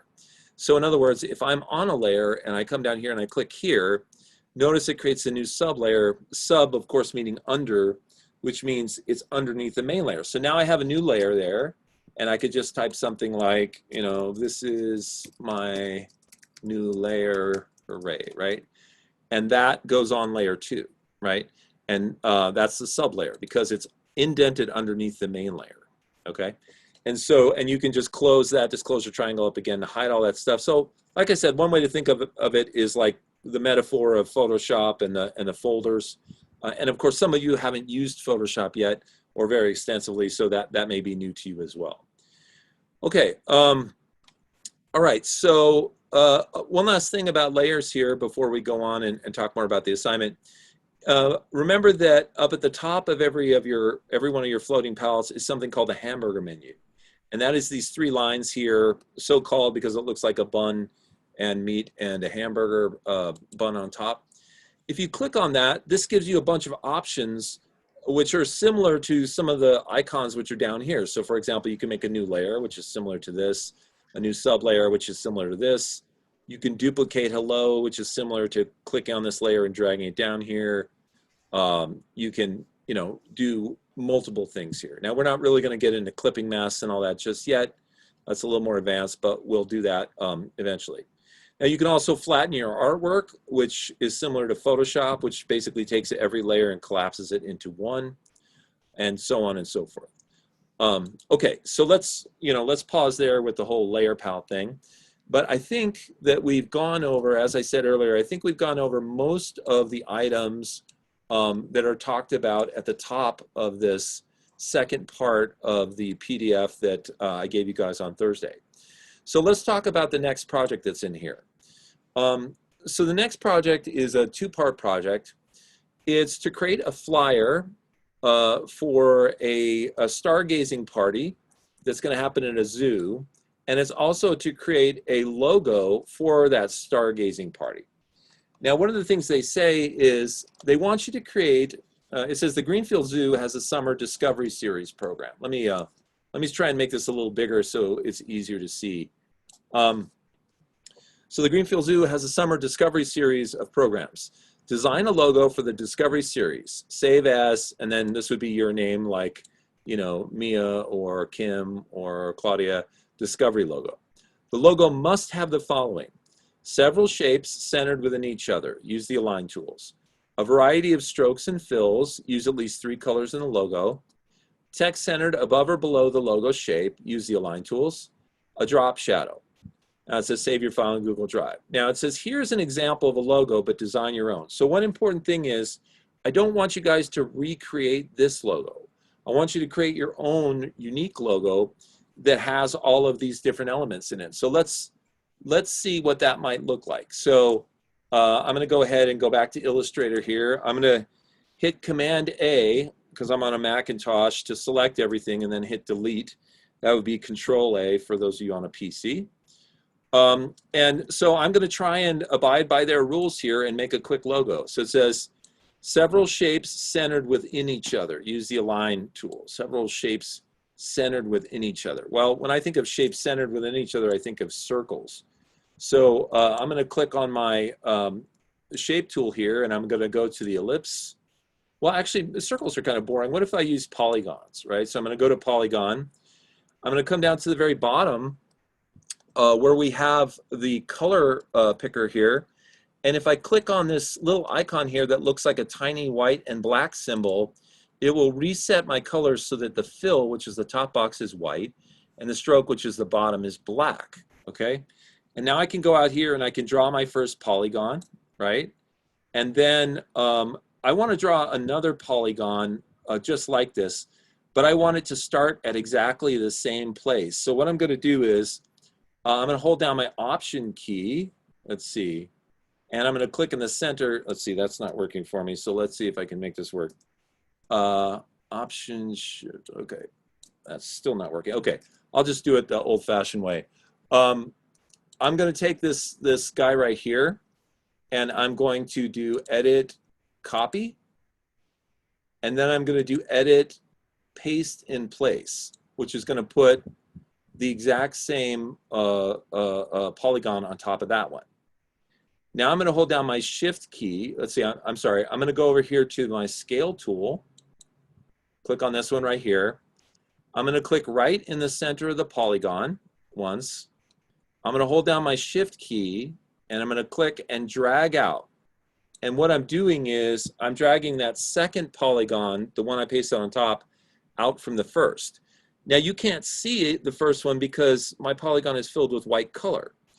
So if I go down here to my my color picker here, my color icons, and I make sure that the white one, which is the fill, is in front, if I click down here on the red box with a line through it, it will remove the white color from the second polygon, which is on top of the first.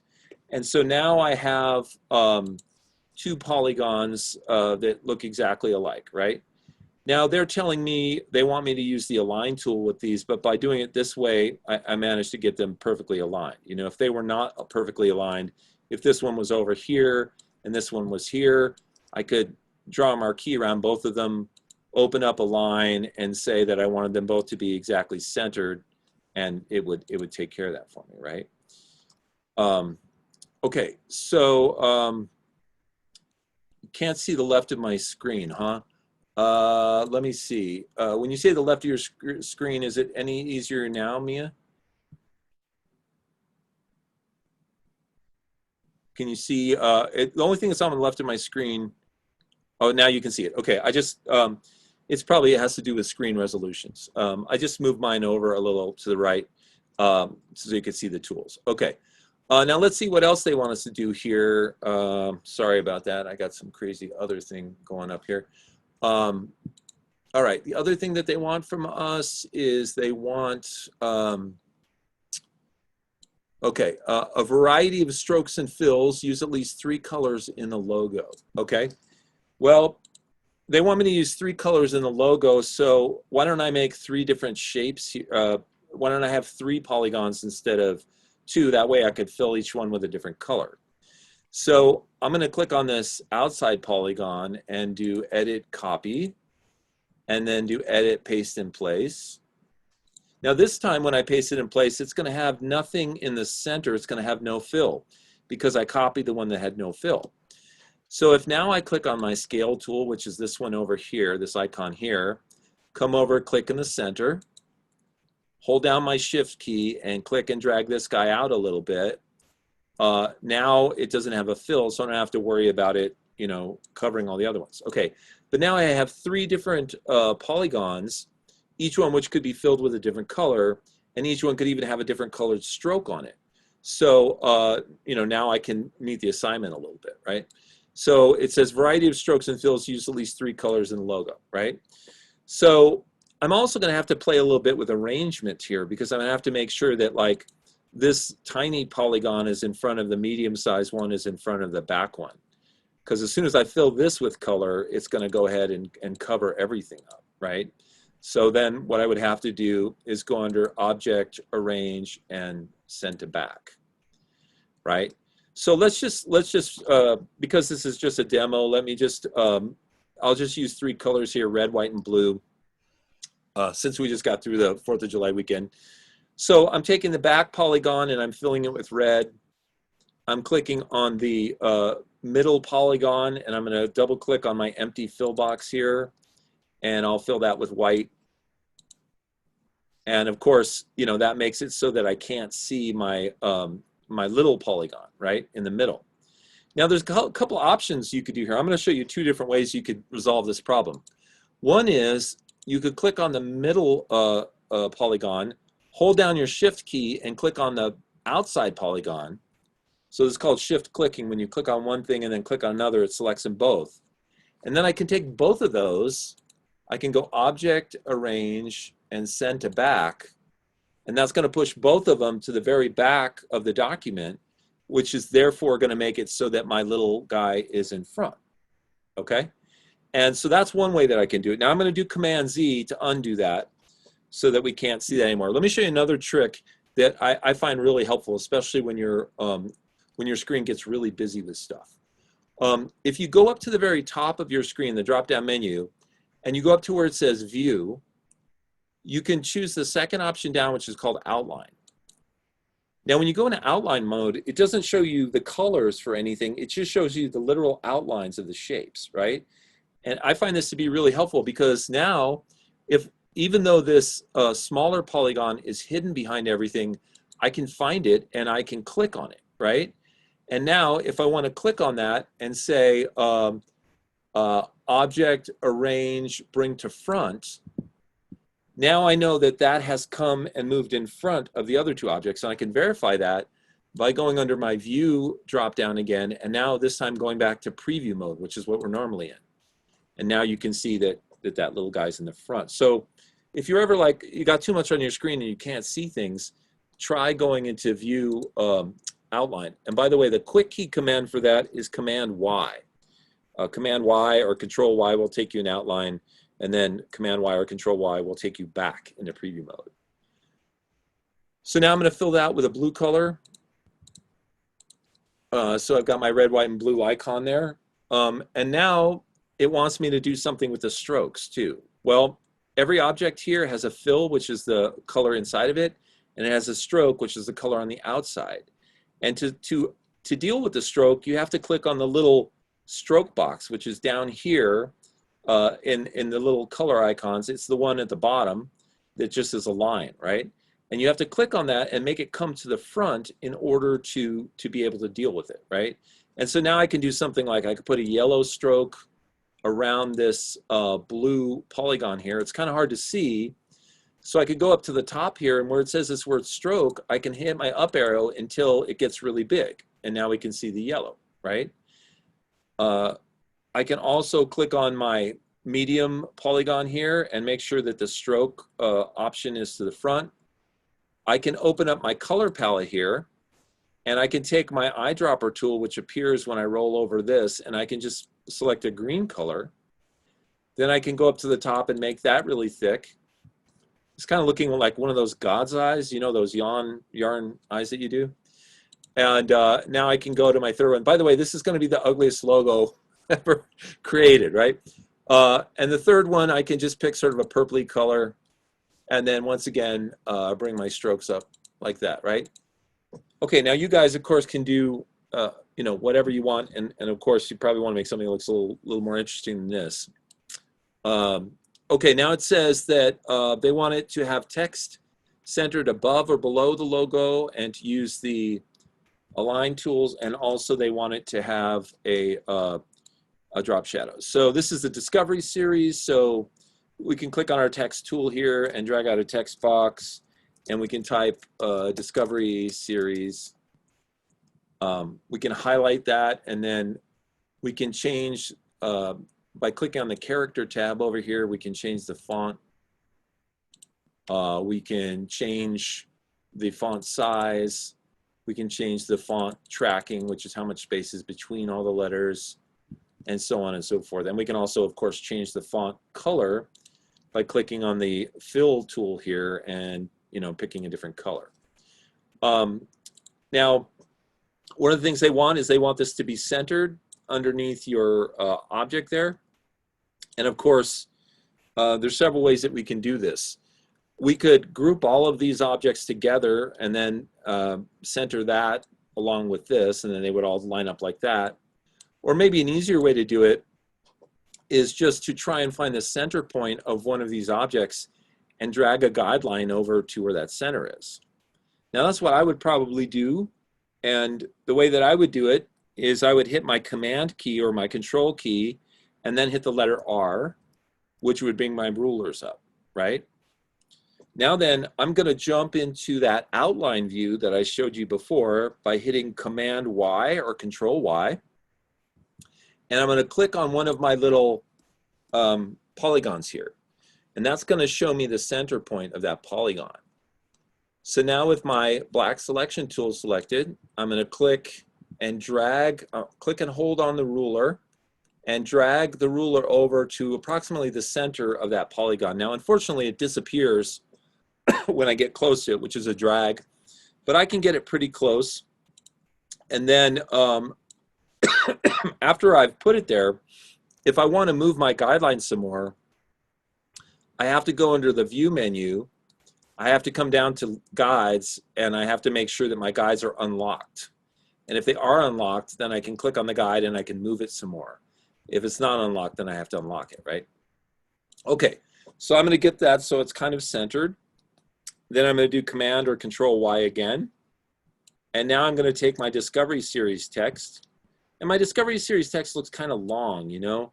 So I think I'm going to click on my text tool and put it right here before the S. And hit delete to get rid of that extra space and put it on 2 lines. Then I'm going to come over here to the right-hand side and I'm going to click on my Paragraph tab and I'm going to center that text, right? Once it's centered, then I can take this and just line the center point of this up with my line there, my guideline, and now I've got some centered text. Now, granted, this would be a great logo if all you were showing people were ugly God's eyes, but other than that, it's probably like the worst logo ever. Now, one last thing we have to do here is put in a drop shadow, okay? And keep in mind that the drop shadow is going to respond to whatever shape you pick. And if you pick multiple shapes, you know, the drop shadow might be confused. It might be like, oh, what am I doing a drop shadow of, right? In this case, I probably want to take all of these polygons, these 3 polygons, and group them together, and then add the drop shadow. So that the drop shadow is basically, you know, another option would just be simply to grab this outside polygon and do a drop shadow for that, because that's essentially what we're going to see. So why don't I do that? I'll click on the outside polygon. I'll go to Effect, Stylize, and Drop Shadow. And then you can see my drop shadow come in there. I can, you know, move the X and the Y coordinates to move the drop shadow around. I can make it more blurry or less blurry. And I can make it more visible or less visible. And of course, I can add a different color in there to it, give it a slightly different color in the shadow, and I can make it more or less dark. And of course, you can hit your Tab key at any point to see the changes that you've made in here. Now, also, just as an interesting point, you can click this drop-down menu and you have what are called blending modes. And these give you different options for showing your drop shadow on other layers. Is where it's really going to impact it. But normally it's just multiply.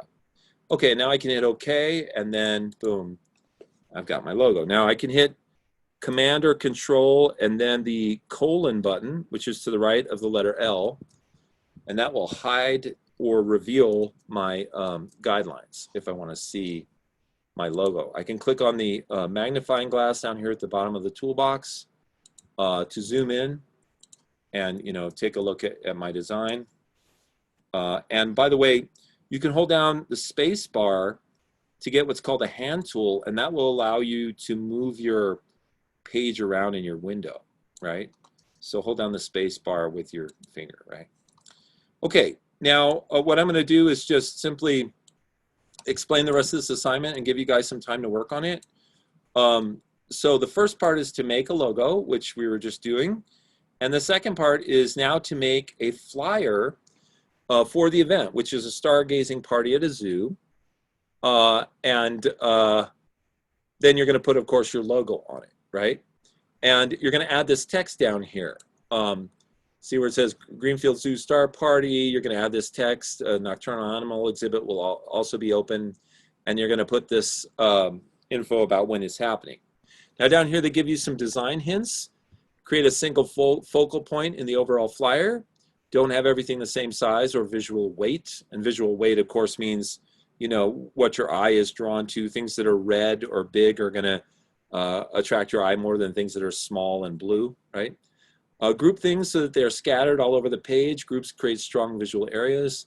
Choose fonts that are easy to read. Don't make the text a color that is difficult to focus on. Don't put strokes on small text because that makes them hard to read.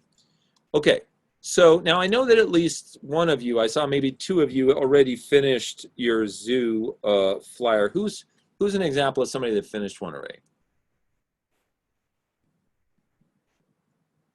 I know that like two of you did. I finished it. Okay, I just had my new logo now.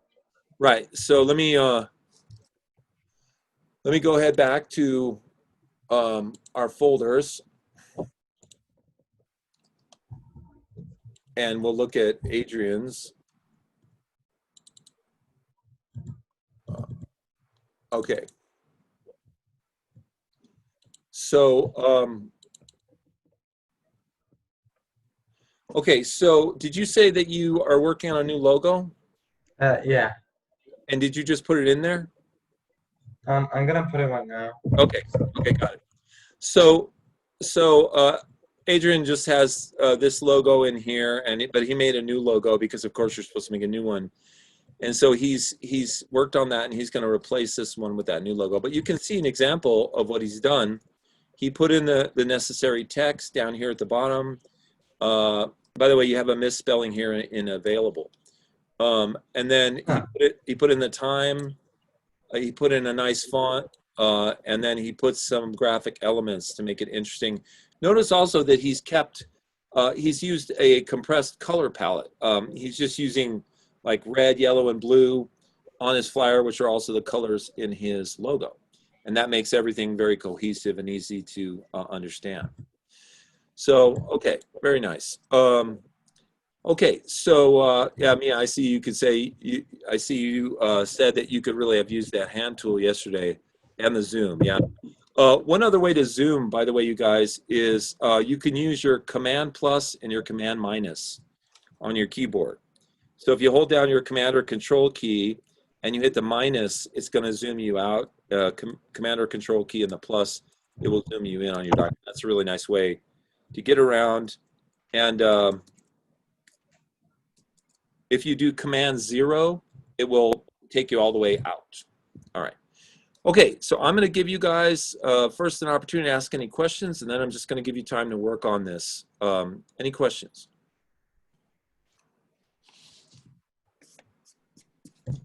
Okay, so why don't you guys take some time, create a little logo, and then create the flyer, and then I'll check back in with you guys after a little bit.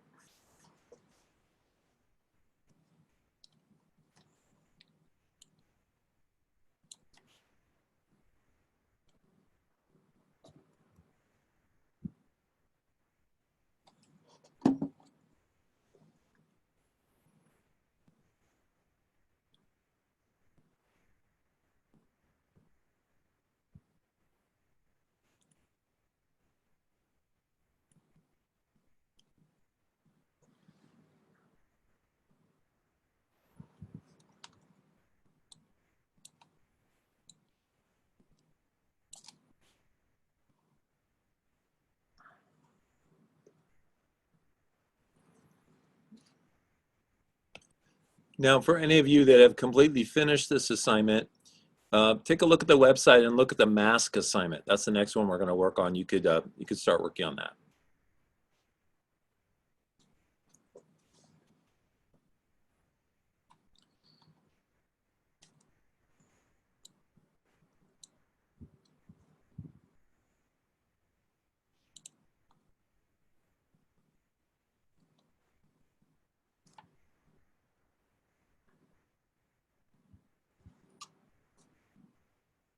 Let's go here.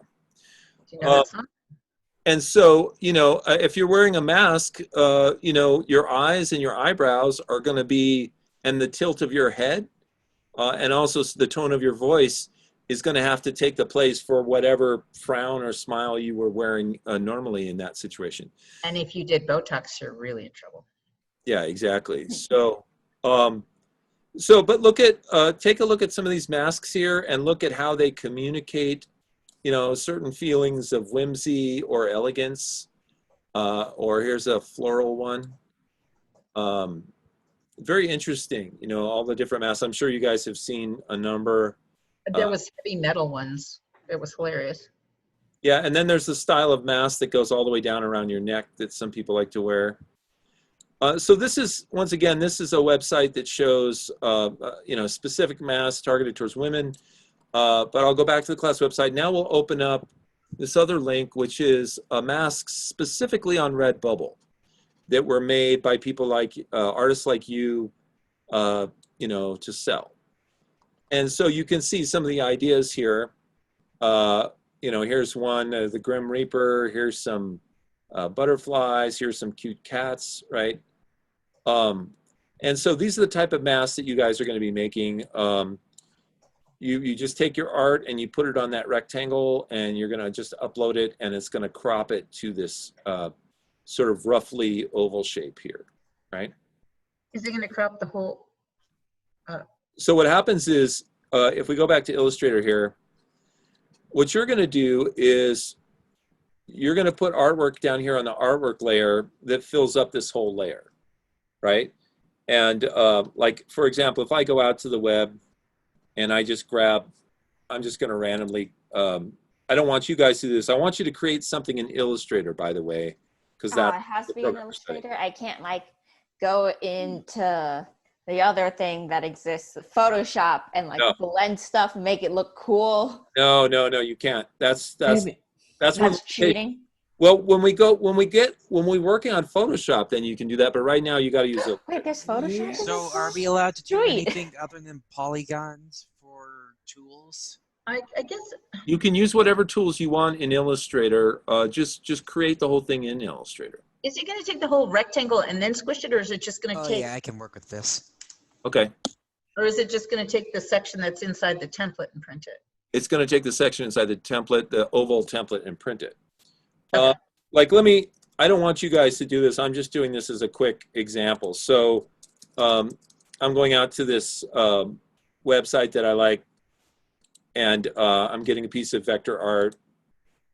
And once again, I don't want you guys to do this. I want you to create your own, but I'm just doing a quick demo.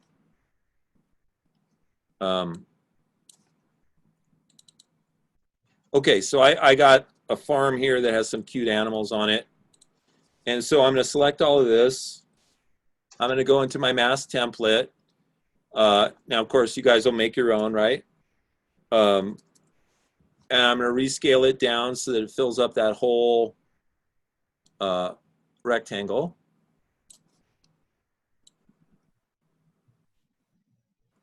I'm going to have to zoom in here so I can get a better look at it. Can you put the mask template layer back on? So I will. I just need to finish that. Okay. All right. So now, if I turn the mask template layer back on, you can see that when this is printed, it's only going to print everything that you see inside of this black line, right? So for example, if I wanted my pig to be completely in it, I could move him. I could move my cow up a little, or maybe I could rescale my cow, you know. And so this is a good example because the green is really what they call the bleed. The bleed is what goes off the edge of the actual printed item so that when they're printing it, if it moves, if the mask moves around on the press, you'll still get some green printed, right? So yeah, that would be my mask right there, the area that's inside of this black oval, right? And of course, when I upload it, I'm going to turn this thing off, and I'm just going to upload this piece of art, and then their software is going to put it on the oval mask for me, right? Is that their template? This is their template. This is the exact size of their template. The only thing that I added for you guys was this line, which is indicative of the size of their mask, just so you'd have some idea of what is going to be printed and what is not. Which line you added? Yeah, I added the oval line. Oh, Yeah. So in other words, the top layer, which says delete this, that's something I added for you guys. Okay, but let's go in and let's all make a Redbubble accounts. Let's go to their website and let's make a Redbubble account. And we'll show you how to download templates and upload art and stuff like that. So does Redbubble have like its own printing shop or something? So like just people just upload designs and they just print them? And yeah, how what does they that are, work? they're called a print on demand company. Oh. And so what happens is your artwork, you're the artist and you upload your artwork and it just sits there. And what happens is consumers go and they look at the Redbubble site, and when they see your artwork like on a mug or something, then they order it. And it's when it's ordered that Redbubble takes your art and prints it on one of their blank mugs and then ships it to that client. No way, that's awesome. Yeah. Stickers. Stickers Right. are amazing. Yeah, you can do anything you want. If you guys start looking at this Redbubble site, you'll probably never stop. But I thought that was you telling me not to buy any more stickers. yeah, I'm putting a sticker moratorium on you, Kim. But I need more stickers. It's not enough that I covered the entire back of my laptop and a whole bunch of more notebooks. cowbell. They'll have even more stickers just in the little box. So if you guys go to Redbubble, you're going to see something different from me because it shows me the last things I looked at. So like look, for example, at this. This is an example of, like, I uploaded this little piece of artwork here just to show you what a mask could look like, right? So what they show you is they show you, see this little oval here? That's the line that I drew. So this is the area that your artwork's going to get printed on. This is, what your artwork will look like by itself on the mask. That's what it looks like by itself, and that's what it looks like on a person, right? And it shows you the price of the masks. They're kind of pricey, $12.49. But if you buy 4 masks, it comes down to $10, right? And it's a one-size-fits-all, right? And of course, Redbubble has millions of different products here. You can see the list up here at the top. They have, sorry, I went back a little too far. Phone cases, posters, kids and babies, home and living, stationery. Let me go to their homepage. Greg, is it okay if I use my personal email for signing up? Yes, you guys can sign up with whatever you like, whatever email you like. Let's go to stickers here since Kim is such a sticker. Since I've bought so many. Oh, hey, I have that on a shirt. This sticker here, Stephen Rose does great shirts and great stickers. Let's Summon Demons. Oh, I like that Cosmic Sound one. Well, time to go buy more stickers. Right. Glad I don't have a sticker addiction. Yeah, it's a good thing, huh? Yeah. So you guys can do all, once you get used to this site, you probably get addicted and never stop. No, wait. You want a sticker addiction. What you don't want is a Starbucks cup addiction. I'd have no more room in my cabinet thing, whatever it's called. Here's more Stephen Rose. Oh, I need that. I don't think there is a cure, I'm sorry to say. There's not, but I can keep hoping. Okay, so let me show you guys how to sign up for a free account. So I guess I have to log out of my account here so that it shows me like just nothing. Okay, let's see. Yes, I want to log out. Hey, I have a question. Yeah. Okay, like let's say people who like to draw, with a pen and stuff like that. Like let's say like Kim, I think she likes to draw just by drawing, huh? I was thinking, would it be okay if you can draw a design and then put it in Illustrator and trace it with vector art? Yeah, well, are you talking about a design you have permission to do that for? Like, what do you mean? I mean, are you talking about somebody that you know has given you this art and has given you permission to do it as opposed to just taking somebody else's art? No, I'm saying like, let's say if we wanted to draw a design on paper or on Photoshop, but then we put it in Illustrator and trace it with vector art. Okay, well, yeah, so certainly you can do that. You know, Illustrator has the ability to turn pixel art into vector art. And if you want to do that as part of this assignment, you can, because you're still working inside of Illustrator. So, for example, but the one point I have to make here is just about copyright. In this assignment, and really all assignments in this class, the work that you do needs to be original and not somebody else's work. So, for example, you can't use a photograph that somebody else has taken that you don't have permission to use, right? Oh man. Now there are some sites that give you photographs that you do have permission to use. Like, for example, if you go to Unsplash. Oh yeah, Unsplash is a really good one. Is it like a public domain? Yeah, this is public domain. They've given you permission to use this art, right? So like, I'm trying to find a good example. Well, this one here looks like it's kind of Illustrator art anyway, you know what I mean? But it is a photograph. But like, if you took this image here and placed it into Illustrator, and of course, you know, once again, I'm talking about images you have permission to use. And what I'm going to do That's is, Big Bird. yeah, I'm going to shrink Big Bird down here. This is kind of boards. Hey, I wonder if there's a sticker of that, Kim. Yeah, there we go. It's probably a sticker. Okay. Now he's a squished burb. Okay. Kim stepped on him. So let's say that we want to, because it's Unsplash, we have to read their license agreement, and it might be that we get to use the picture for free, but we have to credit the person who made the picture. You have to read those license agreements. But I can take this image right here, and by the way, this may not work out very well, but I can do something called image tracing. And what that is you go under Object, Image Trace, and then Make and Expand. Now, it's probably going to turn it black and white and make it look terrible.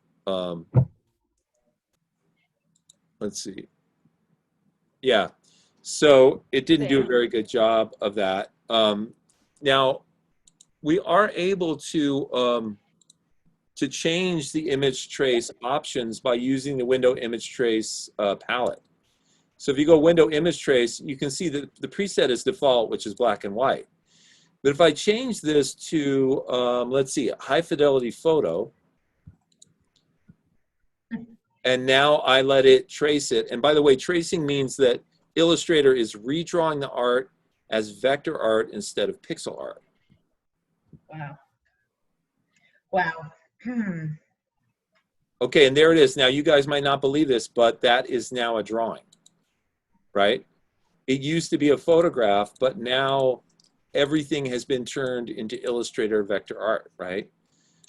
So it has anchor points? What's that? It has anchor points? Yeah, it has anchor points. You can click on this white arrow here, and what you have to do is you have to do something called expand. And what it'll do is it will take that and expand it so that all of the anchor points are visible, right? So let's see, if I go under Object, Expand, you see all the green lines? Yeah. Those are all anchor points. Yeah, so now you can select all of those and, you know, fill them with different colors or move them around or whatever you need to do. So, you know, like I said, if you guys can either create something new and or you can create something that you have, you can create something new or add in something that you have permission to use. So if you do find like a photograph on a free public website that is in the public domain, like this photograph, and you have permission to use it, you can do the image trace and use it in Illustrator. I don't want you to just place a Photoshop image in here, because that's not the point. The point is to learn Illustrator and make shapes and designs. And you can also use this image trace, which is a legitimate use of Illustrator, right? So that's the idea. Now, what I would like you guys to do to start with is to make a sketch, all right? So take this template right here and you know, use whatever tools you want. You can sketch it out by hand and scan it in or whatever. But I want you to make a sketch of what you think you might like to put on the mask. Now, if you like, you can go ahead and make a full color sketch. You know, you can be like, well, I want to make a bird like this, right? But the idea is going to be that we're going to look at your sketches and we're going to give you feedback in hopes that that will help, you know, make the design stronger, right? So that's the idea. Let's go back to Redbubble here and let's finish the process of making an account. So here we are at Redbubble. I believe I'm logged out here. So basically what you do is on the Redbubble website, go to the very top right and click on sign up. You want to join Redbubble, so you put in your email address.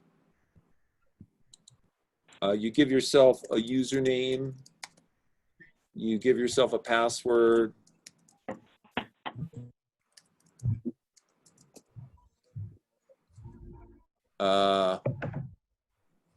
Let's see.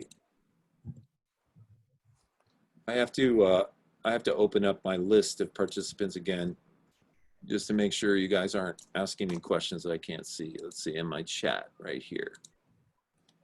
Okay. All right. All right, so a question, when do we show off sketches? So what I would like you guys to do is, if possible, have a sketch for tomorrow. Now remember, it's just a sketch. It doesn't have to be complete art. So, you know, like I said, you could draw a sketch if you're somebody who likes to do traditional art. You can draw or paint a sketch and take a photo of it and drop that into your folder. You can use Illustrator to create something. You know, do your sketch in whatever way is most comfortable for you. Just remember, it has to fit within this format, this size template, that rectangle, and then it's going to be cropped to the shape of that oval mask, right? Okay. And then there was a question about paint buckets. What are paint buckets? A paint bucket is basically just it's just where you click on a color to select that, and then your mouse just becomes filled with that color. Basically, it shows you a little paint bucket icon, and wherever you click, it fills it with that color. So let me see if I can go back. Yeah, here. If I click on this paint bucket icon here, I can select this shape here. I can make it a live paint object by clicking on the live paint bucket there. And now when I fill my cursor or my paint bucket up with a color, whenever I roll over an object which is a live paint object, if I click on it, it's like dumping that color, which is down here in the fill box, into that object. And so that's why it's called a paint bucket. Okay. All right. Now, back at Redbubble, I filled in an email address, I filled in my username, and I filled in a password. So now I click sign up. Oh, it says this email address already has an account, so I better use, let's see, glimo123. Let's see. Hopefully, I've made a couple accounts here, so hopefully it'll be nice to me and let me in.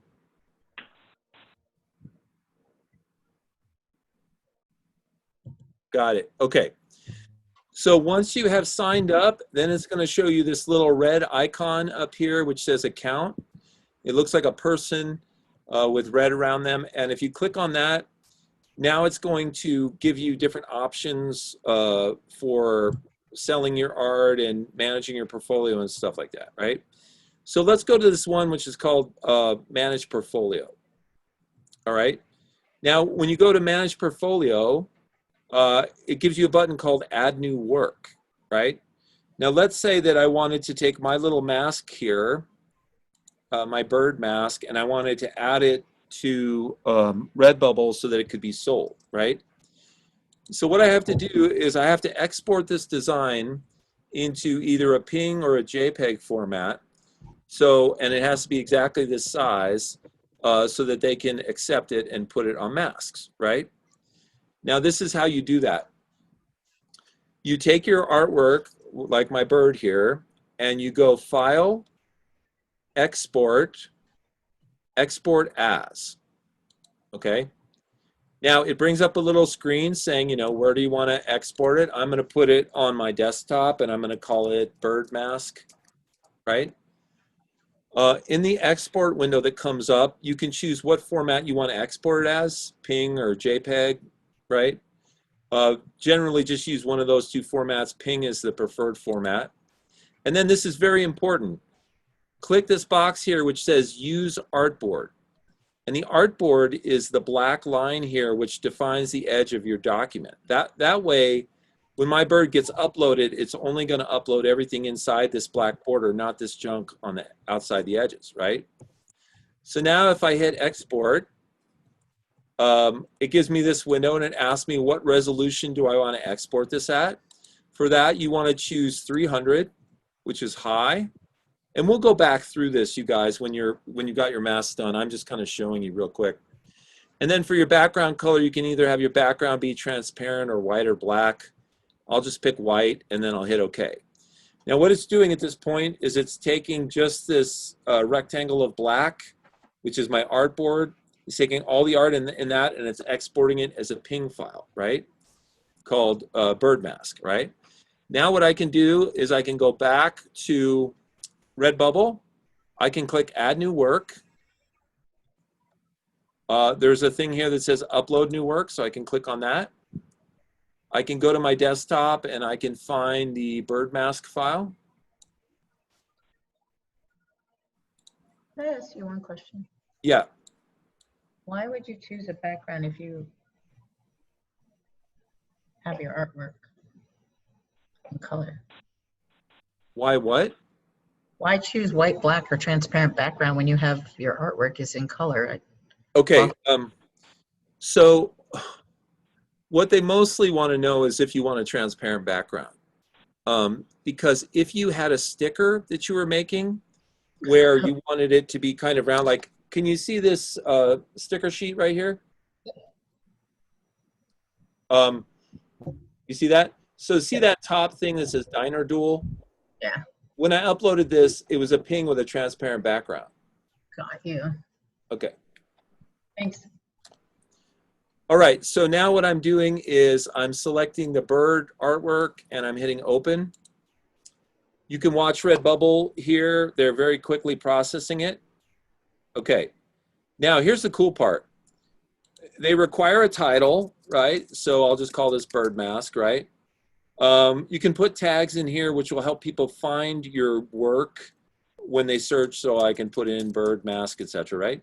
You can put in a description, and this is where I might put the link to the artist who did this. You remember I got this on Unsplash, and if you read their license, it might say Bird Mask artwork by John Smith or whatever, you know, whatever the guy's name is. If I read the license and it says, hey, you can use this in whatever, just give me a credit, and then that's what I would do, right?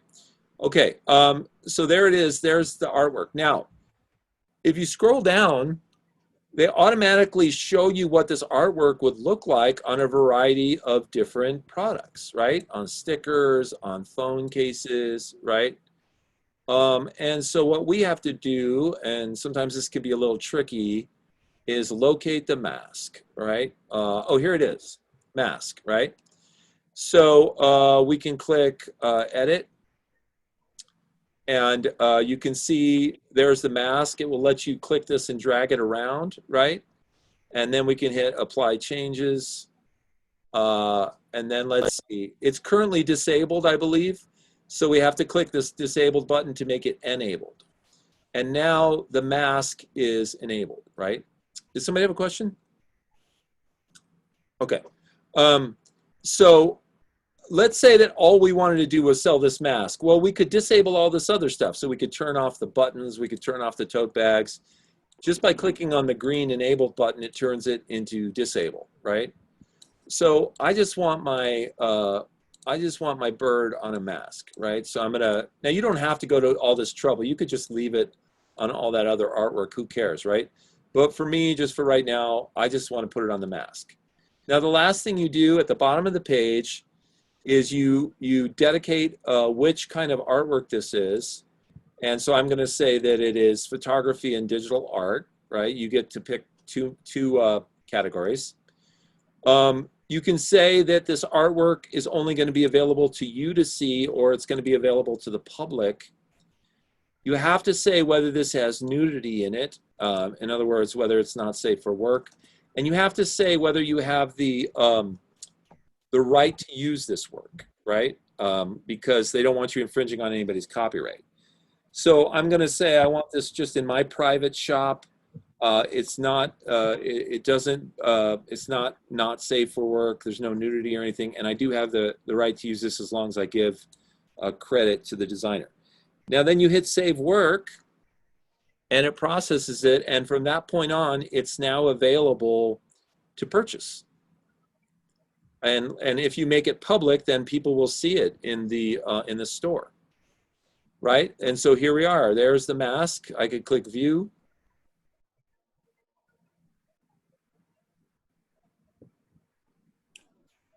And there's the bird mask, and it's for sale. So you can see that the small one, let's see, this mask is $9.99. And you can see what they did. Their software automatically takes your artwork and stretches it over this part of the picture. So it looks like she's wearing your mask. And then people can look at the artwork, and then they can look at what it looks like on the mask. And then here's where they can buy it, right? You literally just click add to cart, put in your credit card and shipping information, and you can purchase it, right? Okay. Does it already have 9 reviews? Reviews? Well, if there's already reviews, it's probably for the product itself. Yeah. So read all 9 reviews, right? So the reviews are for the mask product itself, not for your particular artwork, because there's no way that people can pre-review it unless they're in the movie Minority Report. Either that or also possibly scam stuff. Right, yeah. You mean like fake reviewers kind of thing? Yes. Okay. Yeah, so anyway. How did you find where the product was?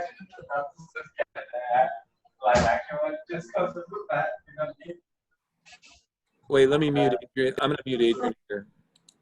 I'm sorry, Adrian, I muted you because it sounded like you were talking to somebody else. If you're asking me a question, feel free to unmute yourself. Amia, you had a question? Yeah, I jokingly uploaded the Jeff Gordon fan in neon, but how do I find the mask now?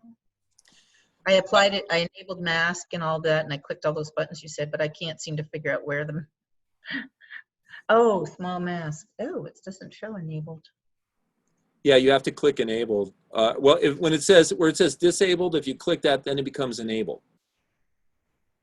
Yeah, I thought I did, and now it's not enabled. All right, well, I may have to go back, I guess.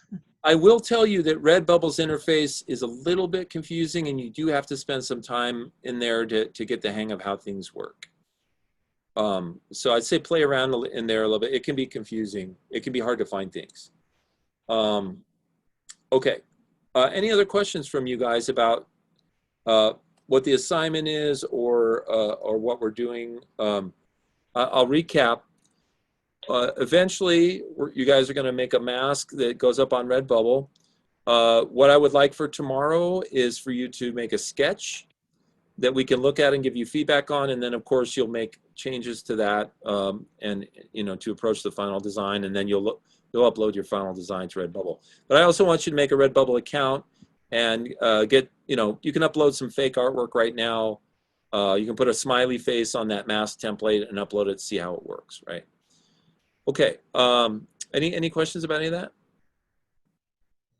Okay, so why don't you guys take, the rest of the period here and go ahead and work on your sketches. Go ahead and get a Redbubble account, and then we'll take a look at those tomorrow.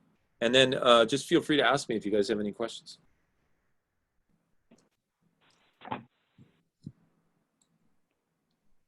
Oh, I have a question. I realize. Yes, Ms. Kim. How do I rotate text in the program that we're using? Name is gone. I forgot what we're using, but in this program thing. Illustrator. Yes, that thing. Is the text in a circle or No, is it? like I want it to be slanted, but every time I try to slant it, it kind of just doesn't. Okay, well I can show you an easy way to slant it. Can you see Yes. my screen here? Yes. Okay. Go to Illustrator and click on your line tool. Okay. Now take your line tool and click and drag out a line that's approximately the slant that you want. Okay. Now click on your type tool, hold your mouse down and come over and choose the Type on third a option. path. Type on a path. Click Genius. right on your slanted line, and then Genius. Can you redo that? I got distracted with Redbubble. Sure. It's okay. I got distracted towards the beginning because I was just jamming out to music. Okay, no more jamming for you, Kim. Not impossible. We're gonna reduce you to 50% of your jam. You have to take out one earphone. Oh, I can do that. Okay. All right, I'm going to redo this. So in order to make slanted text, you click on your line tool here, and you click and you drag out a slanted line. And you do that by clicking and holding your mouse down and dragging in the direction you want the line to go. Then right above that is your type tool. Click on the type tool and hold your mouse down. Come over to the right and choose type on a path tool, which is the third option down. Then take your cursor and just click it anywhere right on the line, and it will fill that line with text. Now it'll make the line disappear, but now there's slanted text in its place, and you can type anything you want. Thanks. Okay.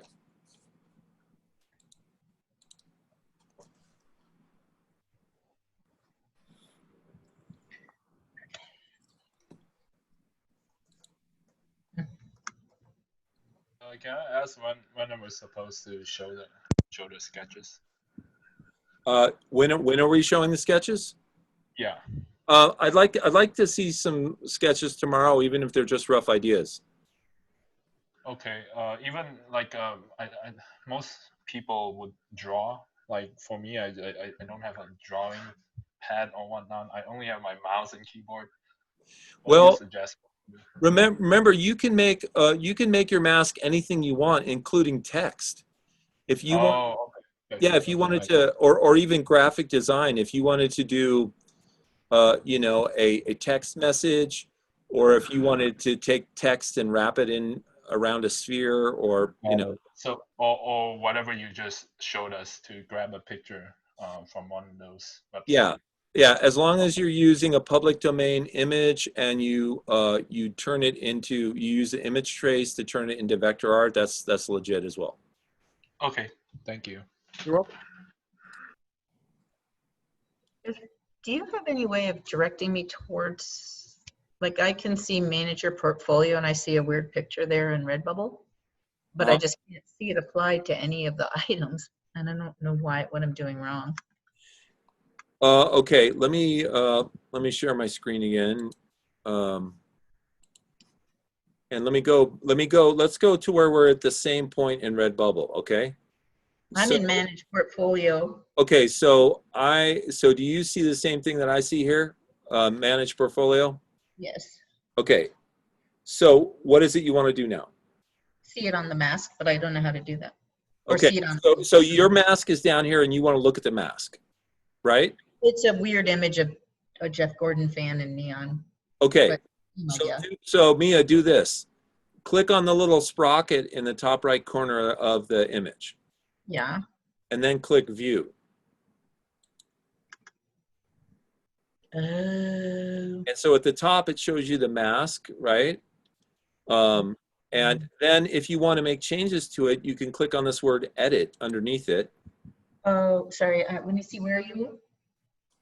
What? Where's the edit? Where's the edit? Scroll down. It's underneath the picture. Oh, go back because I'm in the mask. Hold on. Go back. No. Settings, edit, settings, edit. The little settings gear box and then edit. Yeah, that will work. Okay. Okay, and now you're back in the place where you can change the text that is applied to this. You can also enable or disable the mask, or you can scroll down to where the mask is and then click on the word edit underneath the picture of the mask. Oh. And see, that's where you can do things like, here's some other things you guys might find interesting. You can actually scale this image. Yeah, nice. Okay. Right? You can center it horizontally or vertically. You can, once you have a mask, you can replace the image with a different image. And then, well, I guess you can put patterns here. But then you click apply changes. What was that last thing? There's another paint bucket. Right, you could set a background color. Interesting. Yeah. Oh, cool. You should probably do the vast majority of your changes in Illustrator because it gives you a lot more granular control over what you're doing. But if you just need to make a simple change in here, you could do it with their tools. But make sure you click apply changes at the end. And then you also have to go all the way down to the bottom and hit save work. And you also have to click these same buttons which say that you have permission to use the work before it will let you make the changes, right? My goodness, this is hilarious. I have the world's only neon 1980s Jeff Gordon NASCAR fan with a cigarette hanging out of his mouth mask with a gray background. Awesome. Pretty sure I have the only one. Okay, now remember, you guys, when you make your sketches, put them in the Google Drive so we can look at them. You're welcome to upload them to Redbubble just to see the process, but it's going to be easier for us to look at them and give you feedback if you put them in the Google Drive. I have a question. Yeah. I just doodled and made a mask. Right? I don't know if you can call that a sketch.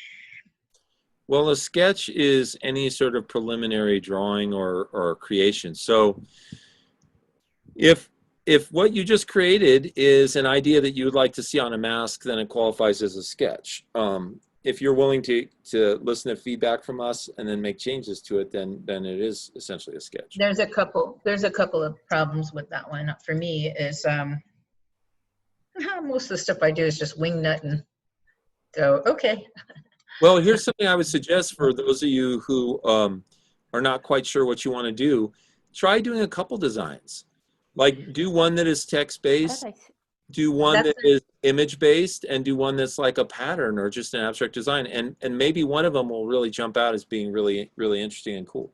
And that wasn't quite what I meant, because sometimes it's like the guy who had that really cool sun-looking fire. Yeah. Sometimes stuff just happens and I'm like, that's cool. So intentionally to adjust it based on suggestions, one would wonder. But I don't know if I have that technical skill. But the other thing was, one of those I couldn't get the background to show. I tried things like group and send to the back and everything else, and it just would either cover my design over with a layer of blue, or the blue would be covered over by the design. I couldn't seem to get the background to apply like post. Can you bring the image up and share your screen? What do you do in the? You do it in your. Well, first you bring the image up in Illustrator. Oh, okay. File. open. One moment, please. It's this one. Okay, and then you do what? Share screen? You have to enable it again. Again? I know. Mia. No, it's enabled. Oh, is it? Can you see it? No, but try sharing your screen again. Well, when you click share screen, then there's a second share button you have to click on that pops up. Oh, okay. Give me one sec. There's a lot going on over here. I got too many windows open. Help me. Oh, sweet. It does work. Okay. I was just like, I don't know. I just accidentally clicked it and it denied me. Oh, I see the other share. Hold on a second. Share. Okay. Did that do it? Yep. Yes. Okay, so now we're looking at your screen.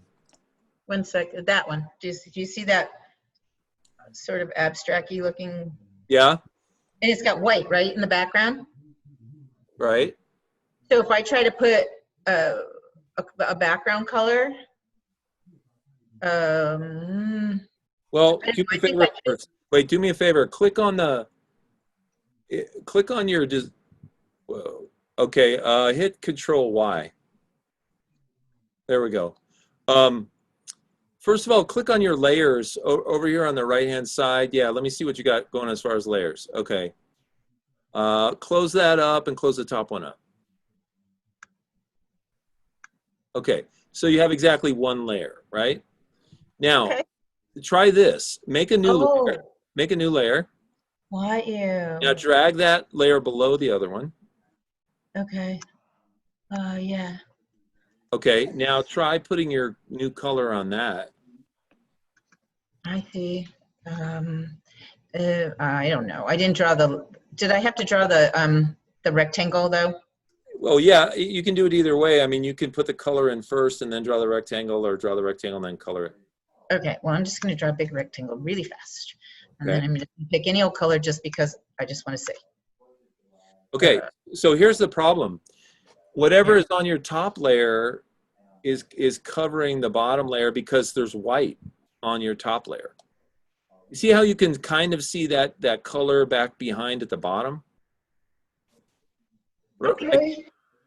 So in other words, your design, did you make it in Photoshop or something? No, I did it on here. Okay, there's white in there, which is covering the layer below it. Really? So it's one of these other layers inside of this group? Possibly, you could turn off the eyeballs and see what happens. Okay, probably that one? No? Just turn them all off first. If you grab your mouse and you click, hold it over it and drag it down the row of eyeballs, it'll start turning them off. Okay. I'll just turn them all off. See if your color comes back when you click one of them off. Sorry. Oh, okay. There you go. That one. That Whatever. last. No, Oops, no. You're, that layer there? no, turn that one off again for me. Turn the one on under it. Okay, it's not that one. Okay, yeah. Turn that one on the top one again. The one that you just had. Yeah. So, and then scroll down. Let me see if there's anything else. Oops, sorry. Scroll all the way down. Okay, all the way down, all the way down. Okay, turn off those other, see those other three? Oh, my bad. Whoa. There it is, that one. Yeah, that's the one that's stopping your image from seeing through the back. Oh, delete. Object, range, and backward? Nothing. Well, no. Now you have to turn the eyeballs back on everything. Yeah, I just realized that. Okay. Okay. Well, thanks. I knew there was an answer. I figured it was something I did. That blue one you just turned on also covers up a lot too. You see what I mean? Oh, yeah, I'd have to figure that out. I think that's my original. I wonder which one that one was. I think it's this one, yeah. Right. Oh. Wow. Thank you. Okay. That was it. That was my question. I got to unshare. Thank you. Welcome.